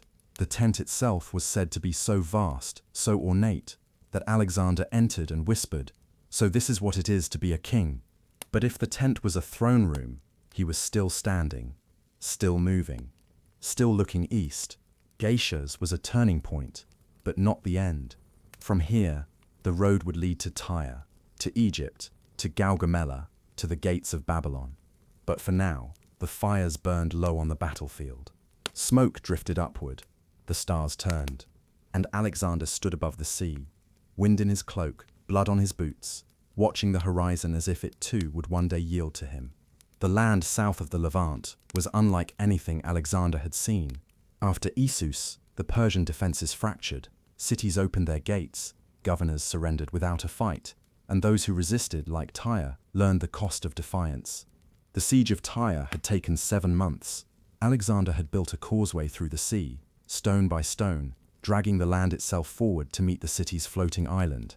And when it finally fell, the message was clear: nowhere was unreachable, no wall too high, no harbor too far. But after fire and blood, Egypt offered something else: stillness, light, sand that sighed in the wind. When Alexander entered Egypt in 332 BCE, there was no battle. The Persian satrap Mzasis surrendered without a fight. The Egyptian people, long under Persian rule, did not mourn their governor's fall. Instead, they welcomed Alexander, not merely as a liberator, but as a pharaoh. The ceremonies began immediately. He was led to Memphis, the ancient capital. Priests clothed in linen greeted him. Incense curled through the temple corridors. Offerings were made, bulls were sacrificed, and Alexander, a foreigner, stepped into an ancient role. He was crowned son of Ra, chosen of Amun, the living bridge between gods and men. He did not protest. He did not hesitate. To rule Egypt, one had to become Egyptian. And Alexander, as always, became. But he was not there simply to wear crowns. He was looking for something more: a city, a place not yet built, a name not yet written. He found it on the northern coast, between the Mediterranean and the Nile's western branch, a strip of land touched by sea breezes and framed by the island of Pharos. The land itself was quiet, just fishermen, shallow marshes, and the bright wheeling cries of seabirds. But in Alexander's mind, it opened like a scroll. He stood in the sand, drew out his sword, and traced the city's plan into the earth. Grid streets, broad avenues, markets, temples, a lighthouse that would one day be counted among the wonders of the world. He would not live to see it built, but the name he gave it, Alexandria, would echo long after he was gone. From Egypt, his journey took a strange turn. Not east, where Darius had fled, not north, where armies stirred, but west, into the desert, to Siwa, to a place where the gods were said to speak. The Oracle of Amun, hidden deep in the western desert, near the Libyan border, was no ordinary shrine. It was ancient, older even than most Greek temples, and its priests spoke little. They did not flatter. They answered only what was asked. The journey was long and perilous. Alexander crossed the sands with a small escort, following a caravan path that twisted through dunes and rock. The desert heat pressed down like a hand. Days passed in dry silence. Some accounts say the party became lost. Others say a pair of ravens guided them. Another tale tells of a rainstorm, rare and sudden, that saved them from dying of thirst. All we know is that they arrived. The temple at Siwa, rose from the desert like a dream, sandstone and shadow, carved with sacred images, guarded by silence. Alexander entered alone. No record survives of what he asked. No scribe wrote down the oracle's reply. But when he emerged, his face was changed. He said nothing at first. Only later, when asked, did he share that the oracle had called him son of Zeus. He did not deny it. He did not correct those who repeated it. Was it belief or strategy? No one could say, but something within him had settled. Some inner knot, long twisted, had quietly come undone. The journey back to Memphis was slow, deliberate. He made sacrifices, consulted priests, received envoys, but his eyes were no longer on Egypt.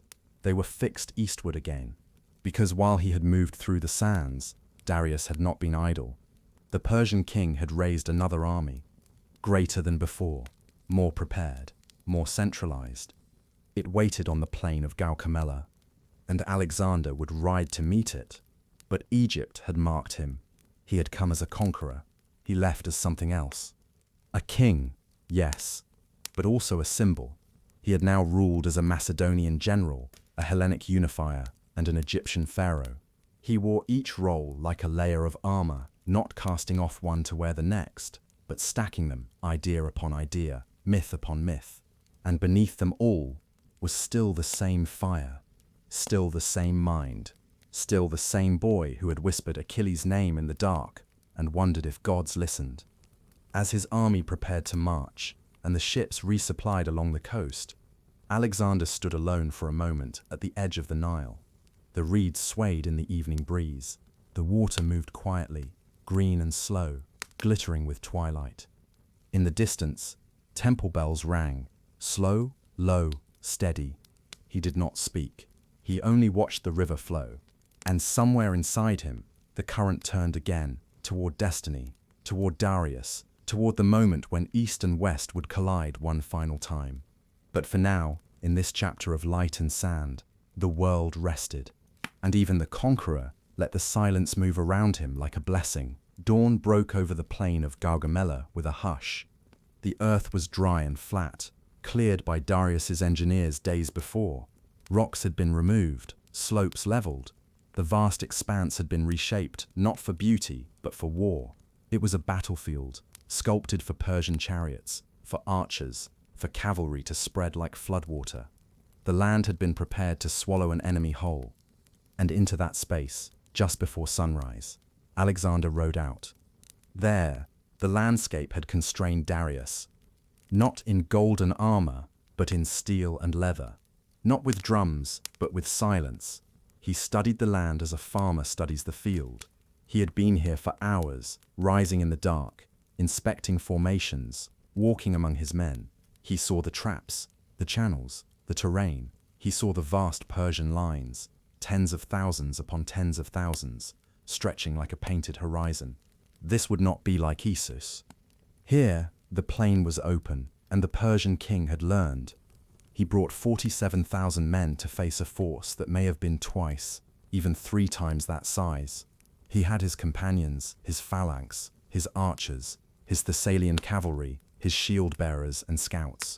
He had veterans who had crossed rivers and deserts and seas. He had discipline, precision, belief. But so had Alexander. And most of all, he had the plan. Darius waited with confidence. He sat in a high chariot, polished and gilded, flanked by elite cavalry, surrounded by the immortals. War elephants stood at intervals, archers lined the front, chariots fitted with scythe blades waited in readiness. Behind him, the massive body of his army, Persians, Medes, Bactrians, Indians, Armenians, and more, stood in formation, like the arc of a drawn bow. He believed Alexander, for all his victories, would finally break. He believed the Macedonians could not hold. What happened next would end a dynasty. Darius, watching, responded by sending his left wing to chase, to stretch, to flank. As the sun rose fully, Alexander advanced. He angled his line, not straight, but tilted slightly to the right, drawing his forces away from the Persian center. It looked, at first, like an error, a weakness, but it was neither. It was a trap. one that required perfect timing. He led the companion cavalry around the flank, pivoted inward sharply, and struck toward Darius himself. Fast, violent, focused, his infantry surged forward across the field. The phalanx clashed with the Persian front line. The cavalry moved like an arrowhead, cutting through the gap. But that movement opened his center. Alexander was waiting. And again, just as at Assis, Darius fled. Dust exploded into the air. The clash was deafening. Horses screamed. Arrows flew. But Alexander pressed forward. His chariot overturned in the rush. He mounted a horse and galloped east, abandoning his army, his court, and his empire in one swift motion. What followed was collapse. Some Persian units fought to the death. Others surrendered. Many broke and scattered. The battlefield, so carefully prepared, became a tomb of gold and bone. The Macedonians pursued, but not far. The Battle of Gaugamela, also known as Arbela, had decided the fate of the Achaemenid Empire. Alexander pulled them back. He had what he wanted, and Babylon, ancient, immense, mysterious, opened its gates to him without a fight. Alexander now stood not merely as conqueror of Persian territory, but as heir to the Persian kings themselves. He marched on Babylon. Dawn broke over the plain of Gaugamela with a hush. The earth was dry and flat, cleared by Darius's engineers days before. Rocks had been removed, slopes leveled. The vast expanse had been reshaped, not for beauty, but for war. It was a battlefield, sculpted for Persian chariots, for archers, for cavalry to spread like floodwater. The land had been prepared to swallow an enemy whole. And into that space, just before sunrise, Alexander rode out. Not in golden armor, but in steel and leather. Not with drums, but with silence. He studied the land as a farmer studies the field. He had been here for hours, rising in the dark, inspecting formations, walking among his men. He saw the traps, the channels, the terrain. He saw the vast Persian lines, tens of thousands upon tens of thousands, stretching like a painted horizon. This would not be like Assis. There, the landscape had constrained Darius. Here, the plain was open, and the Persian king had learned. But so had Alexander. He brought 47,000 men to face a force that may have been twice, even 3 times that size. He had his companions, his phalanx, his archers, his Thessalian cavalry, his shield-bearers and scouts. He had veterans who had crossed rivers and deserts and seas. He had discipline, precision, belief. And most of all, he had the plan. Darius waited with confidence. He sat in a high chariot, polished and gilded, flanked by elite cavalry, surrounded by the immortals. War elephants stood at intervals. Archers lined the front. Chariots fitted with scythe blades waited in readiness. Behind him, the massive body of his army, Persians, Medes, Bactrians, Indians, Armenians, and more, stood in formation, like the arc of a drawn bow. He believed the Macedonians could not hold. He believed Alexander, for all his victories, would finally break. What happened next would end a dynasty. As the sun rose fully, Alexander advanced. He angled his line, not straight, but tilted slightly to the right, drawing his forces away from the Persian center. It looked, at first, like an error, a weakness, but it was neither. It was a trap, one that required perfect timing. Darius, watching, responded by sending his left wing to chase, to stretch, to flank. But that movement opened his center. Alexander was waiting. He led the companion cavalry around the flank, pivoted inward sharply, and struck toward Darius himself. Fast, violent, focused, his infantry surged forward across the field. The phalanx clashed with the Persian front line. The cavalry moved like an arrowhead, cutting through the gap. Dust exploded into the air. The clash was deafening. Horses screamed. Arrows flew. But Alexander pressed forward. And again, just as at Assis, Darius fled. His chariot overturned in the rush. He mounted a horse and galloped east, abandoning his army, his court, and his empire in one swift motion. What followed was collapse. Some Persian units fought to the death. Others surrendered. Many broke and scattered. The battlefield, so carefully prepared, became a tomb of gold and bone. The Macedonians pursued, but not far. Alexander pulled them back. He had what he wanted. The Battle of Gaugamela, also known as Arbela, had decided the fate of the Achaemenid Empire. Alexander now stood not merely as conqueror of Persian territory, but as heir to the Persian kings themselves. He marched on Babylon, and Babylon, ancient, immense, mysterious, opened its gates to him without a fight. It was a city of hanging gardens, broad canals, and temples that touched the sky. Here, in the heart of Mesopotamia, he was received not as an invader, but as a king. Crowds lined the roads, priests greeted him in ceremonial robes, offerings were made, he restored temples, he offered sacrifice to Marduk, Babylon's great god, he spoke softly, offered clemency. Then came Susa, then Persepolis, and finally Ecbatana, the great cities of Persia's royal road, one by one falling into his hands. In Persepolis, the jewel of Persia's royal heartland, he took the throne room of Xerxes. The pillars stood like giants. The stone reliefs told stories of submission, kings offering tribute, peoples from every corner of the empire bowing to the King of Kings. Alexander sat on that throne. He drank Persian wine, he wore Persian robes, he accepted Persian customs, but he also wept, because the empire he had come to conquer had already begun to die, and with it, so had part of the dream. In Persepolis, something inside him shifted. At a drunken banquet, it is said, he ordered the palace of Xerxes burned, an act of symbolism or rage or both. The flames rose into the sky, gold melted, ash drifted through the halls. He watched in silence. Was it vengeance for the Persian sacking of Athens 150 years earlier? Was it a cleansing, or was it the beginning of disillusionment? Because the conquest was complete, and yet it wasn't. Darius still lived, fleeing eastward, stripped of power but not of name. Alexander pursued. Through mountains, through deserts, through highlands where snow lingered, and lowlands where dust clung to the lungs. He chased not an enemy, but a ghost, the idea of resistance, the unfinished sentence of a war that refused to end. And then, far in the east, Darius was betrayed. His own satrap, Bessus, seized him, held him, and, fearing Alexander's approach, murdered him, left his body in the dust and fled. When Alexander found the corpse, he covered it with a royal cloak.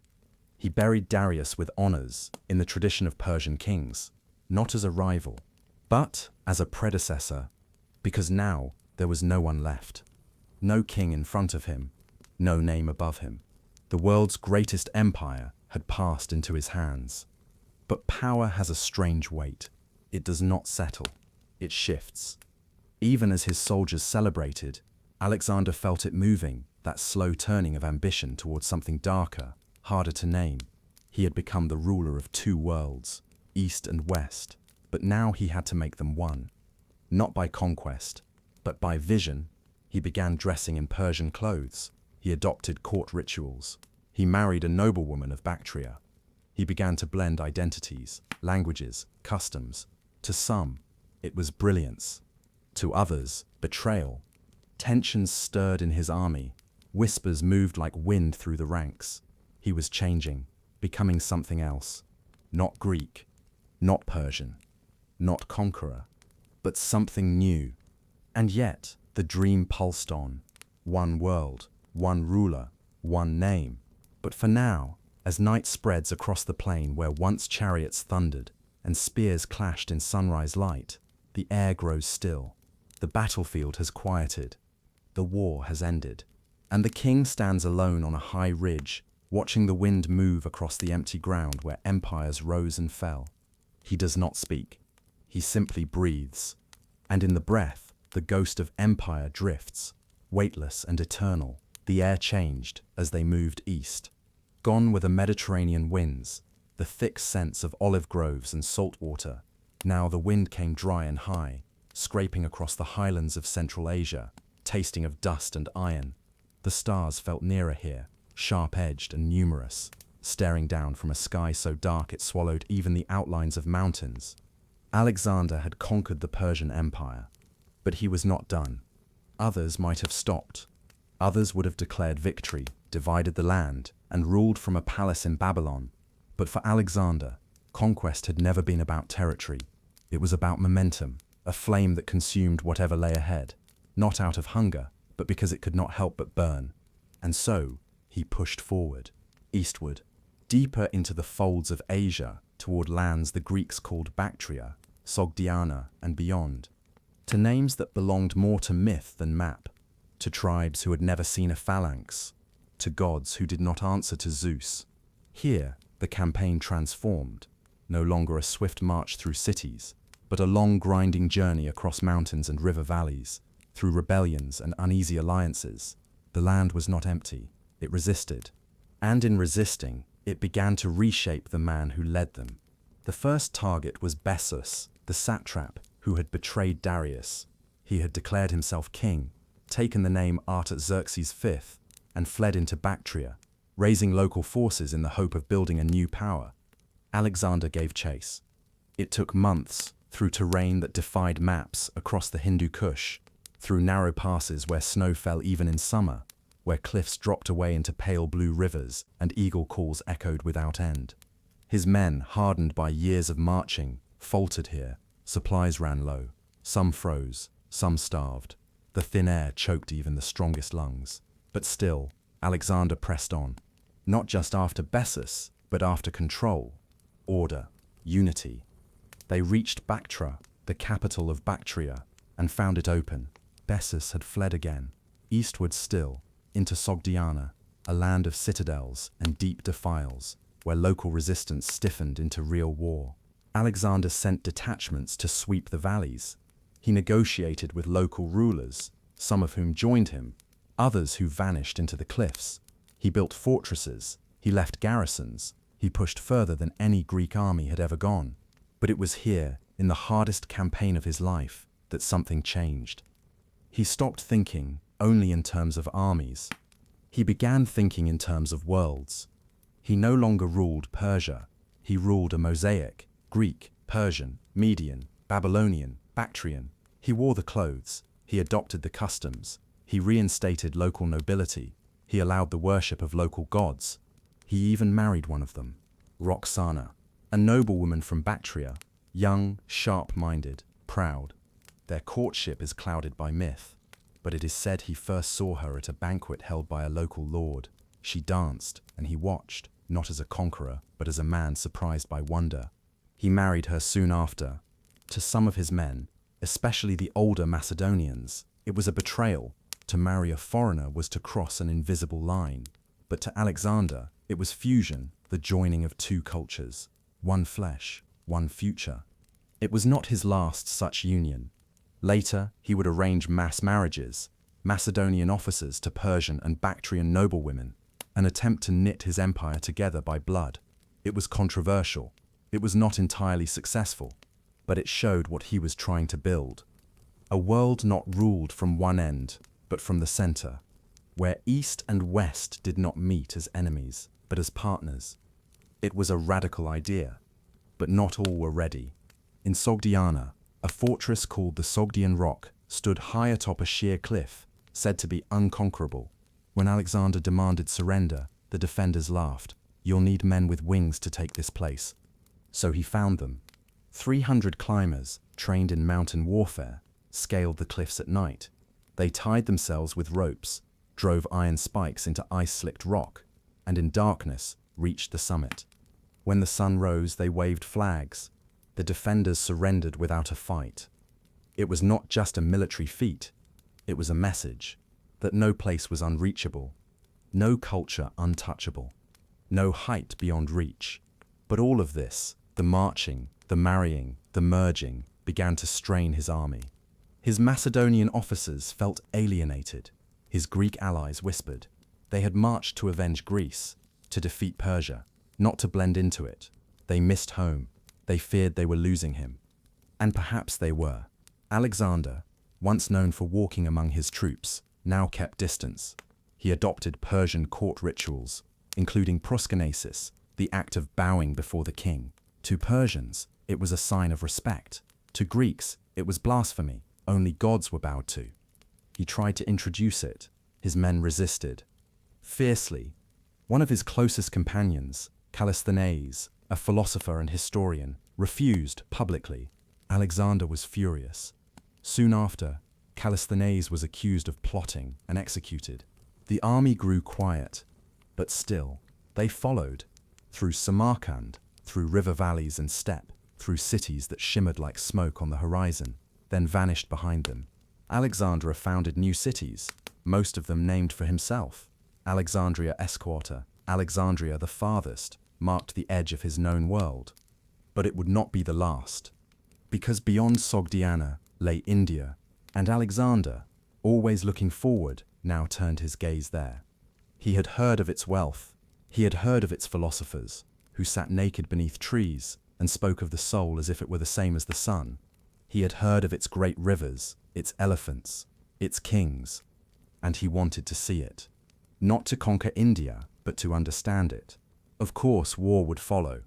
Resistance always came, but before that, there was a moment of pause, a rare silence in the heat.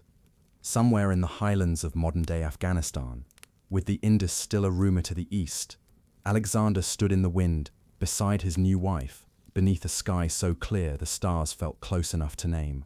He was no longer the boy from Pella. He was no longer just a general. He was no longer purely Macedonian. He was becoming something else. What? He could not say. But the journey and the dream moved on. In the distance, the wind blew soft across the stones, carrying with it the voices of new lands, old gods, and the soft footfall of empires yet unborn. By the time Alexander reached the edges of India, the shape of his army had changed. The lines were longer now, more scattered. The officers wore heavier robes, horses had thinner legs and deeper chests from climbing mountains. Some men wore Persian trousers instead of Greek tunics, and some, even veterans, had grown silent, walking with the weary rhythm of those who have seen too much and asked for nothing more. But still, they followed, because Alexander's dream was larger than any battle, and even those who doubted it could not quite step away. Crossing the Hindu Kush had been like crossing the spine of the world.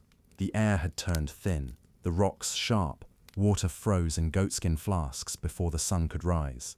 Men wrapped their feet in wool and climbed. Alexander rode less, he walked more, and when they descended at last toward the plains of India, they found a land of rivers and green, thick forests and strange birds with tails like painted fire. It was beautiful. It was also unforgiving. India was not Persia. Here, resistance was swift and fierce, and the terrain offered no rhythm. There were no long highways, no cities that had been waiting for conquest. There were elephants, war beasts draped in armor, and archers who shot from trees. The rivers ran wide and brown, and the monsoons came with thunder that sounded like the anger of gods. Still, Alexander pressed forward. He made alliances, he met with kings, he fought when he needed to. And in 326 BCE, he faced his greatest single battle yet, at the banks of the Hydaspes River. His opponent was King Porus, a towering man by all accounts, tall, broad, proud, and unafraid. He brought with him a force that included hundreds of war elephants, trained for battle, their tusks gilded, their bodies armored in iron plates. It was a battle of respect, not hatred.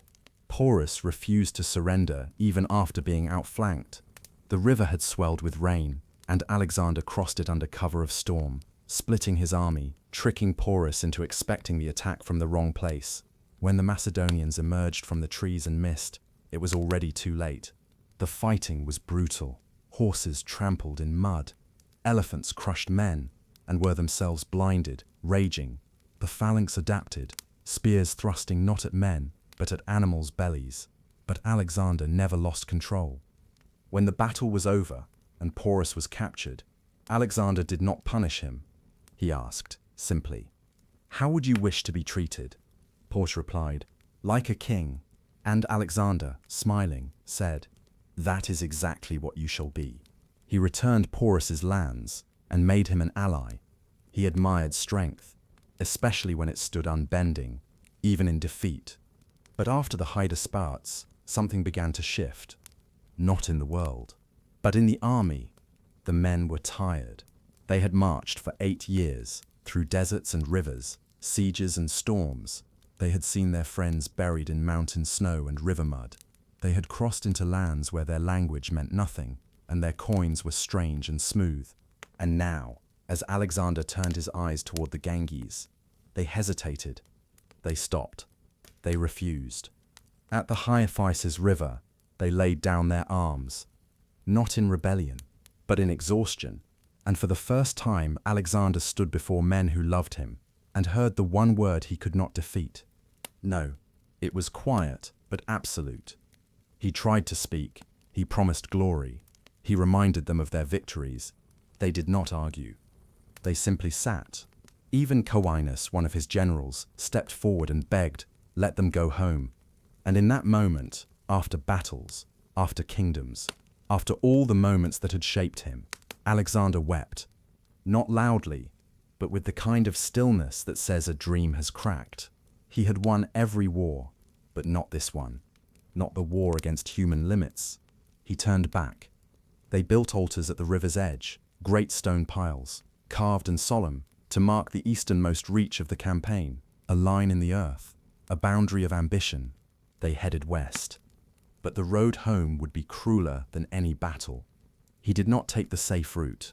Instead, he led his men through the Gedrosian desert, a place of salt and dust, where nothing grew and no river flowed. Even the camels collapsed. The sun stripped skin from bone. Men drank brine and bled from their lips. Thousands died. He survived. But when they emerged, they were fewer, quieter, changed. At Carmania, in Persia again, he held a strange procession. Not a victory parade, but a kind of theatre, gold and wine, music and flowers, a twisted echo of Dionysian feasts. Some saw it as celebration, others as mourning in disguise. He reunited with the rest of his army. He held councils, issued commands, plotted the next move, always the next move. But something was different. He had begun to build an empire, and now he had to rule it. He married again, Stytira, a daughter of Darius, a gesture of unity. His generals married Persian women in a mass wedding at Susa. He appointed Persians to high ranks, adopted Persian customs, minted coins with his image, not just as king, but as a god. His men whispered more now, not loudly, but enough. Still, they stayed. Because despite everything, the exhaustion, the losses, the changes, they believed in the man, and the man believed in something larger than all of them. He returned to Babylon. The city welcomed him. It was spring. The rivers were full. The air smelled of date palms and slow fires. He planned new campaigns, Arabia, then beyond. He planned new roads, new cities, new fusions of East and West. But his hands shook more often now. And sometimes, in the quiet between meetings, he stared at the fire as if trying to remember something he'd forgotten. He had reached the edges of the known world, and now he looked back at what he had built and asked himself, had it been enough? Had it become what he dreamed? No answer came. Only wind, and the slow, deep ache of a body that had moved too far, too fast for too long. But even as the weight settled on his shoulders, heavier than any armor, he did not stop walking. Not yet. Not quite. Because there was still one more breath to take, one more step to make, and one final silence to meet. The air in Babylon always carried weight. Not just heat, though the heat came in thick waves, but history. This was a city older than myth, older than memory, where gods once walked among ziggurats and kings etched their names into wet clay and expected them to last forever. The Euphrates rolled lazily through the city, brown and full, thick with sediment and the secrets of millennia. The palms swayed in the low wind, and the canals shimmered like ribbons of glass beneath the sun. Alexander returned to this place, not as a visitor, but as a king. No, as something more. He had marched further than any Greek, broken the greatest empire the world had known, married into the bloodline of his enemies, declared unity between East and West, not as philosophy, but as law. And now he stood at the very center of the world he had redrawn. He was 32 years old, and the center could no longer hold. When he entered Babylon in 323 BCE, his army was smaller, worn from the desert crossing. the battles, the long years. The phalanx moved with precision still, but not with joy. The cavalry followed, but quietly. The officers rode behind him in gold and silk, with wives from Bactria or Susa beside them, and children they barely knew. And Alexander, once tireless, now stepped slower. He was still brilliant, still planning, but his breath came harder. He had survived fevers before on the Cydnus, in the Gadrosian desert, in India. He had taken wounds, swallowed pain, walked with cracked ribs and sleepless eyes. But now, as he stepped back into the palaces of Babylon, cool with stone and hung with woven banners, something inside him began to still. There were plans, of course. There were always plans. He would organize an expedition to Arabia, sail around the peninsula, explore its spice routes and strange coastlines. He would link the empire with new roads, new cities, create a line of communication from the Nile to the Indus. He would rebuild temples, standardize currency, create a council where Macedonians and Persians would govern together. He would make the fusion real. But even as the scrolls were drawn and ships were readied, there were omens. His closest friend Hephaestion had died the year before, suddenly, painfully, perhaps from typhoid or a burst organ. Alexander had wept uncontrollably, refused to eat, cut his hair in mourning. He had executed the physician who failed to save him. He had built a pyre taller than the palace walls. Some say he began to see Hephaestion in dreams. Others say he began to speak to him aloud. Alexander had lost battles before, but this was different. This was love. And in the months that followed, the weight of command seemed to grow heavier. In Babylon, omens darkened. One night, an owl flew into the throne room and refused to leave. A lion escaped the royal gardens and was found wandering near the temple of Marduk. A man sat on Alexander's throne while he was away. A drunk or a madman, no one knew. He was executed, of course, but the omen had already been read. The gods were restless. And then came the fever. It began as a headache, just a headache. But it deepened. Over several days, Alexander grew pale, then red with heat. He drank water and wine but could not hold either. He bathed, but the sweat would not stop. He lay beneath wet sheets in a dark room, and his generals came to visit one by one, waiting, watching, hoping. He gave orders still for Arabia, for temples, for soldiers' rewards. But his voice weakened, then faded, and then he stopped speaking altogether. For 11 days, he drifted. Some thought he would recover, as he always had. But this time, the flame did not rise again. One evening, his men stood outside his chamber and begged to see him. The doors were opened. He could not speak, but he lifted his hand, just slightly, in farewell. And then, quietly, without warning, he was gone. No final words. No great last breath. Just silence. The silence that follows after thunder has rolled away. The room stilled, and the empire trembled, because there was no heir, no chosen successor, no clear voice, only a whisper reported second-hand. When asked to whom he left his empire, Alexander may have murmured, "To the strongest." What followed was chaos. His generals, the Diadochi, turned on one another. Wars broke out. Territories fractured. The empire was carved up like a map torn by wind. In Egypt, Ptolemy took his body and built a tomb. In Asia, battles continued for decades.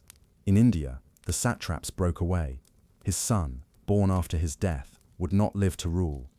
The dream of unity faded, but the echo remained. Cities still bore his name, from Egypt to Afghanistan. His face lived on coins for centuries. His tactics were studied by Rome. His story whispered through empires that came after, from Byzantium to Baghdad, from Venice to Vienna. He was praised by Caesar, admired by Napoleon, read by philosophers, written into scriptures and fables, and always half remembered, half myth. Because who was he, really? A boy from Pella, raised on stories of heroes and fire, a general who never lost a battle, a king who ruled by force and by vision, a man who walked too far, too fast, towards something even he could not name. He had everything, and still wanted more. Now, as the night deepens, and the flicker of memory softens into something quieter. You may picture him again, not on the battlefield, not on the throne, but standing at the edge of a river, perhaps the Euphrates, just before sunrise. His armor is quiet. The world is still. The wind plays at the edge of his cloak. He watches the water and says nothing. There are no armies behind him now, no crowns on his brow. Only the horizon, and the thought that somewhere, just beyond the bend in the river, the story might still go on. The palace at Babylon held its breath. In the days after Alexander's death, the great halls, once filled with the clatter of armor, the rustle of silk, the murmurs of advisors and ambassadors from every corner of the known world, fell strangely still. The marble floors, polished smooth by 1,000 footsteps, echoed now with nothing but the soft footfalls of servants and the occasional creak of hot stone under the weight of sun. The world had been conquered, but the man who had done it was gone. No funeral followed immediately. His generals were in shock or in secret conference. Some thought he would rise again, that this was some divine trial, a pause in breath, not the end of it. Others feared what came next, a power vacuum so vast it might tear the heavens. But outside the palace walls, life continued. The river moved. Children played in alleys. Merchants haggled beneath striped awnings. And high above, in the blue shimmering sky, birds turned slowly in the heat, as they always had and always would. It's easy to imagine Alexander's final days as dramatic. Visions, thunder, prophecy, but by most accounts, they were quiet. No heroic speeches, no calls to war, no final strategy carved into the world. Just a man, in pain, slowly fading from fever, his body weakened, his eyes dimming beneath the weight of so many miles. The man who had once stormed Thebes, who had cut through the Persian Empire, who had stood at the edge of the Indus River and dreamt of further conquest, now lay beneath damp linens in the dim light of a chamber, whispering, perhaps, to no one at all. And the question that hovered in the corners of that room was not how did he die, it was how could he? Because Alexander had begun to seem immortal. He had survived wounds, illness, rebellion, betrayal. He had crossed the Gedrosian desert, where others perished. He had been struck in battle more than once, and returned the next day. He had built cities as easily as men build tents, and when he stood before crowds, arm outstretched, chin lifted, it was as though he were not one of them. And now he was still, and all the world stirred. Across the empire, news spread like breath between sentences. In Macedonia, there was confusion. In Athens, uneasy hope. In Egypt, reverence. In the eastern provinces, suspicion. The king was dead, but there was no one to take his place. There was no will, no successor named with certainty. Only that infamous line, spoken by Alexander in his final haze, to the strongest. It was not a declaration, it was an unraveling. His son, Alexander IV, born after his death, was too young to rule. His half-brother, Darius, later called Philip III, was mentally unfit for the throne. His generals, once united by conquest, now turned toward their own ambitions. Ptolemy, clever and watchful, seized Egypt. Seleucus, calculating, would carve out the east. Antigonus, stern and proud, claimed Asia Minor. Cassander, who had grown up under Alexander's shadow, turned toward Greece. And others, like Perdiccas, Lysimachus, Craterus, men who had once fought side by side, now stood ready to fight each other. The empire fractured, not overnight, but inevitably, like ice cracking beneath the weight of something that was never meant to stand still. And in this fracture, something else happened. Memory began to divide. Who was Alexander? A hero, born of gods. A tyrant, obsessed with power. A visionary, ahead of his time. A man, simply brilliant, flawed, mortal. Each piece of the empire shaped him differently. In Egypt, he became divine, enshrined in marble, praised as a pharaoh, and worshipped alongside the gods. His body was eventually laid to rest in Alexandria, though even that is debated. Some say it never arrived. Others claim it was stolen centuries later, lost to history. In Greece, he was admired, but cautiously, a Macedonian after all, and one who had dared to call himself divine. His fusion of cultures left the old world uncertain. In the East, he was remembered with a mix of awe and suspicion, the man who had walked through their lands with fire and marriage, war and promises. In the centuries that followed, he became a legend. In Persian chronicles, he was Iskandar, the two-horned king. In Islamic literature, he became Dulkarnain, the man who traveled to the edge of the world. In the West, he was the eternal conqueror, the model of ambition, the tragic hero, but none of them saw all of him, only the parts left behind. The cities, the statues, the roads, the silence. And maybe that's the truth of it. Not that Alexander died in a palace beneath stone ceilings and careful whispers, but that he died in pieces, scattered across every place he had touched. In Alexandria, where his name became a city. In Bactria, where his wife raised his son. In India, where elephants once charged his phalanx. In Babylon, where the reeds swayed beside the river, untouched by history. In the dreams of every king who would follow Caesar, Napoleon, Hitler, Churchill, all of them, in some way haunted by the idea of empire, of world unity, of doing what Alexander had done and lasting longer. But none of them did. None of them could. Because Alexander was not only a conqueror, he was a threshold, a flicker between ancient and modern, between chaos and system, between legend and man. And as the light of Babylon settled once more into its usual heat, as markets reopened and soldiers returned to garrisons, and scribes dipped their pens in ink, the world moved forward, quietly, reluctantly, without him, but never quite without his shadow. Even now, centuries later, his name echoes. In books, in maps, in dreams. And if you listen closely, in that space between sleep and waking, you might still hear the sound of footsteps, not near, not loud, but far away, carried on wind and memory. A conqueror walking through the dust of history, looking for a horizon he never reached, and never stopped trying to find. There are names that rise and fall with empires. Names etched in stone, shouted on battlefields, carved into the edge of coins, and crowned in wreaths, only to fade with time, worn away by rain and silence. And then, there are names that remain, not because they ruled longest, or governed best, or left the gentlest touch, but because something in their story struck a chord that never stopped trembling. Alexander, he is not just remembered, he is echoed, not just in textbooks or statues, but in ideas, in maps, in the way we still speak of the world as if it can be taken, known, drawn whole. But what remains, really? What do we hold, now, of the boy who rode Bucephalus through the fields of Pella, who studied Aristotle beneath swaying trees, who dreamed of Achilles and thunder? What remains of the man who crossed mountains, rivers and kingdoms like a shadow of fire, who built a world not just of cities, but of ideas? It is not only in stone, though stone does remember him, in ruins scattered across Asia and Egypt, in the faded outlines of temples once filled with incense and hymn, nor only in names.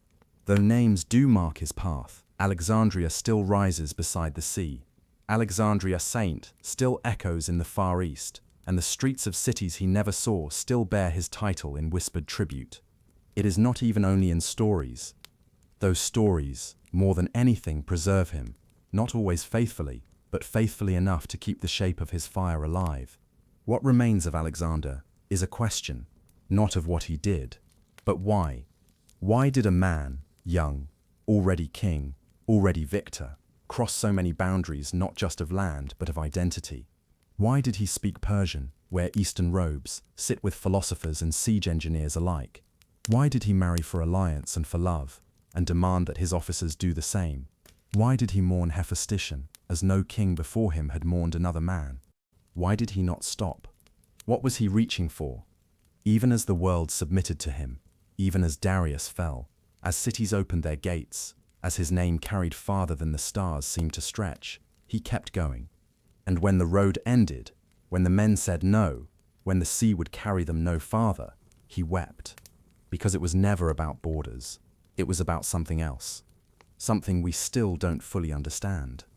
Some say it was glory. Others say it was restlessness, that he was afraid of stillness.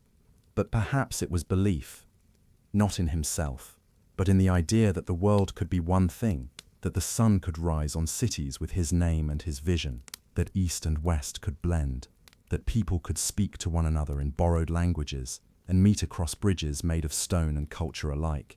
A foolish dream, maybe, but he tried.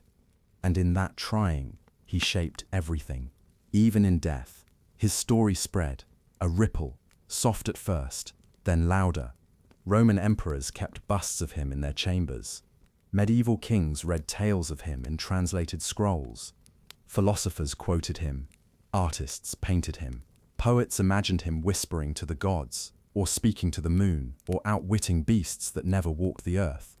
Even in places that had never seen a Greek India, Persia, Arabia, his name bent and reshaped itself, carried in memory, transformed in myth.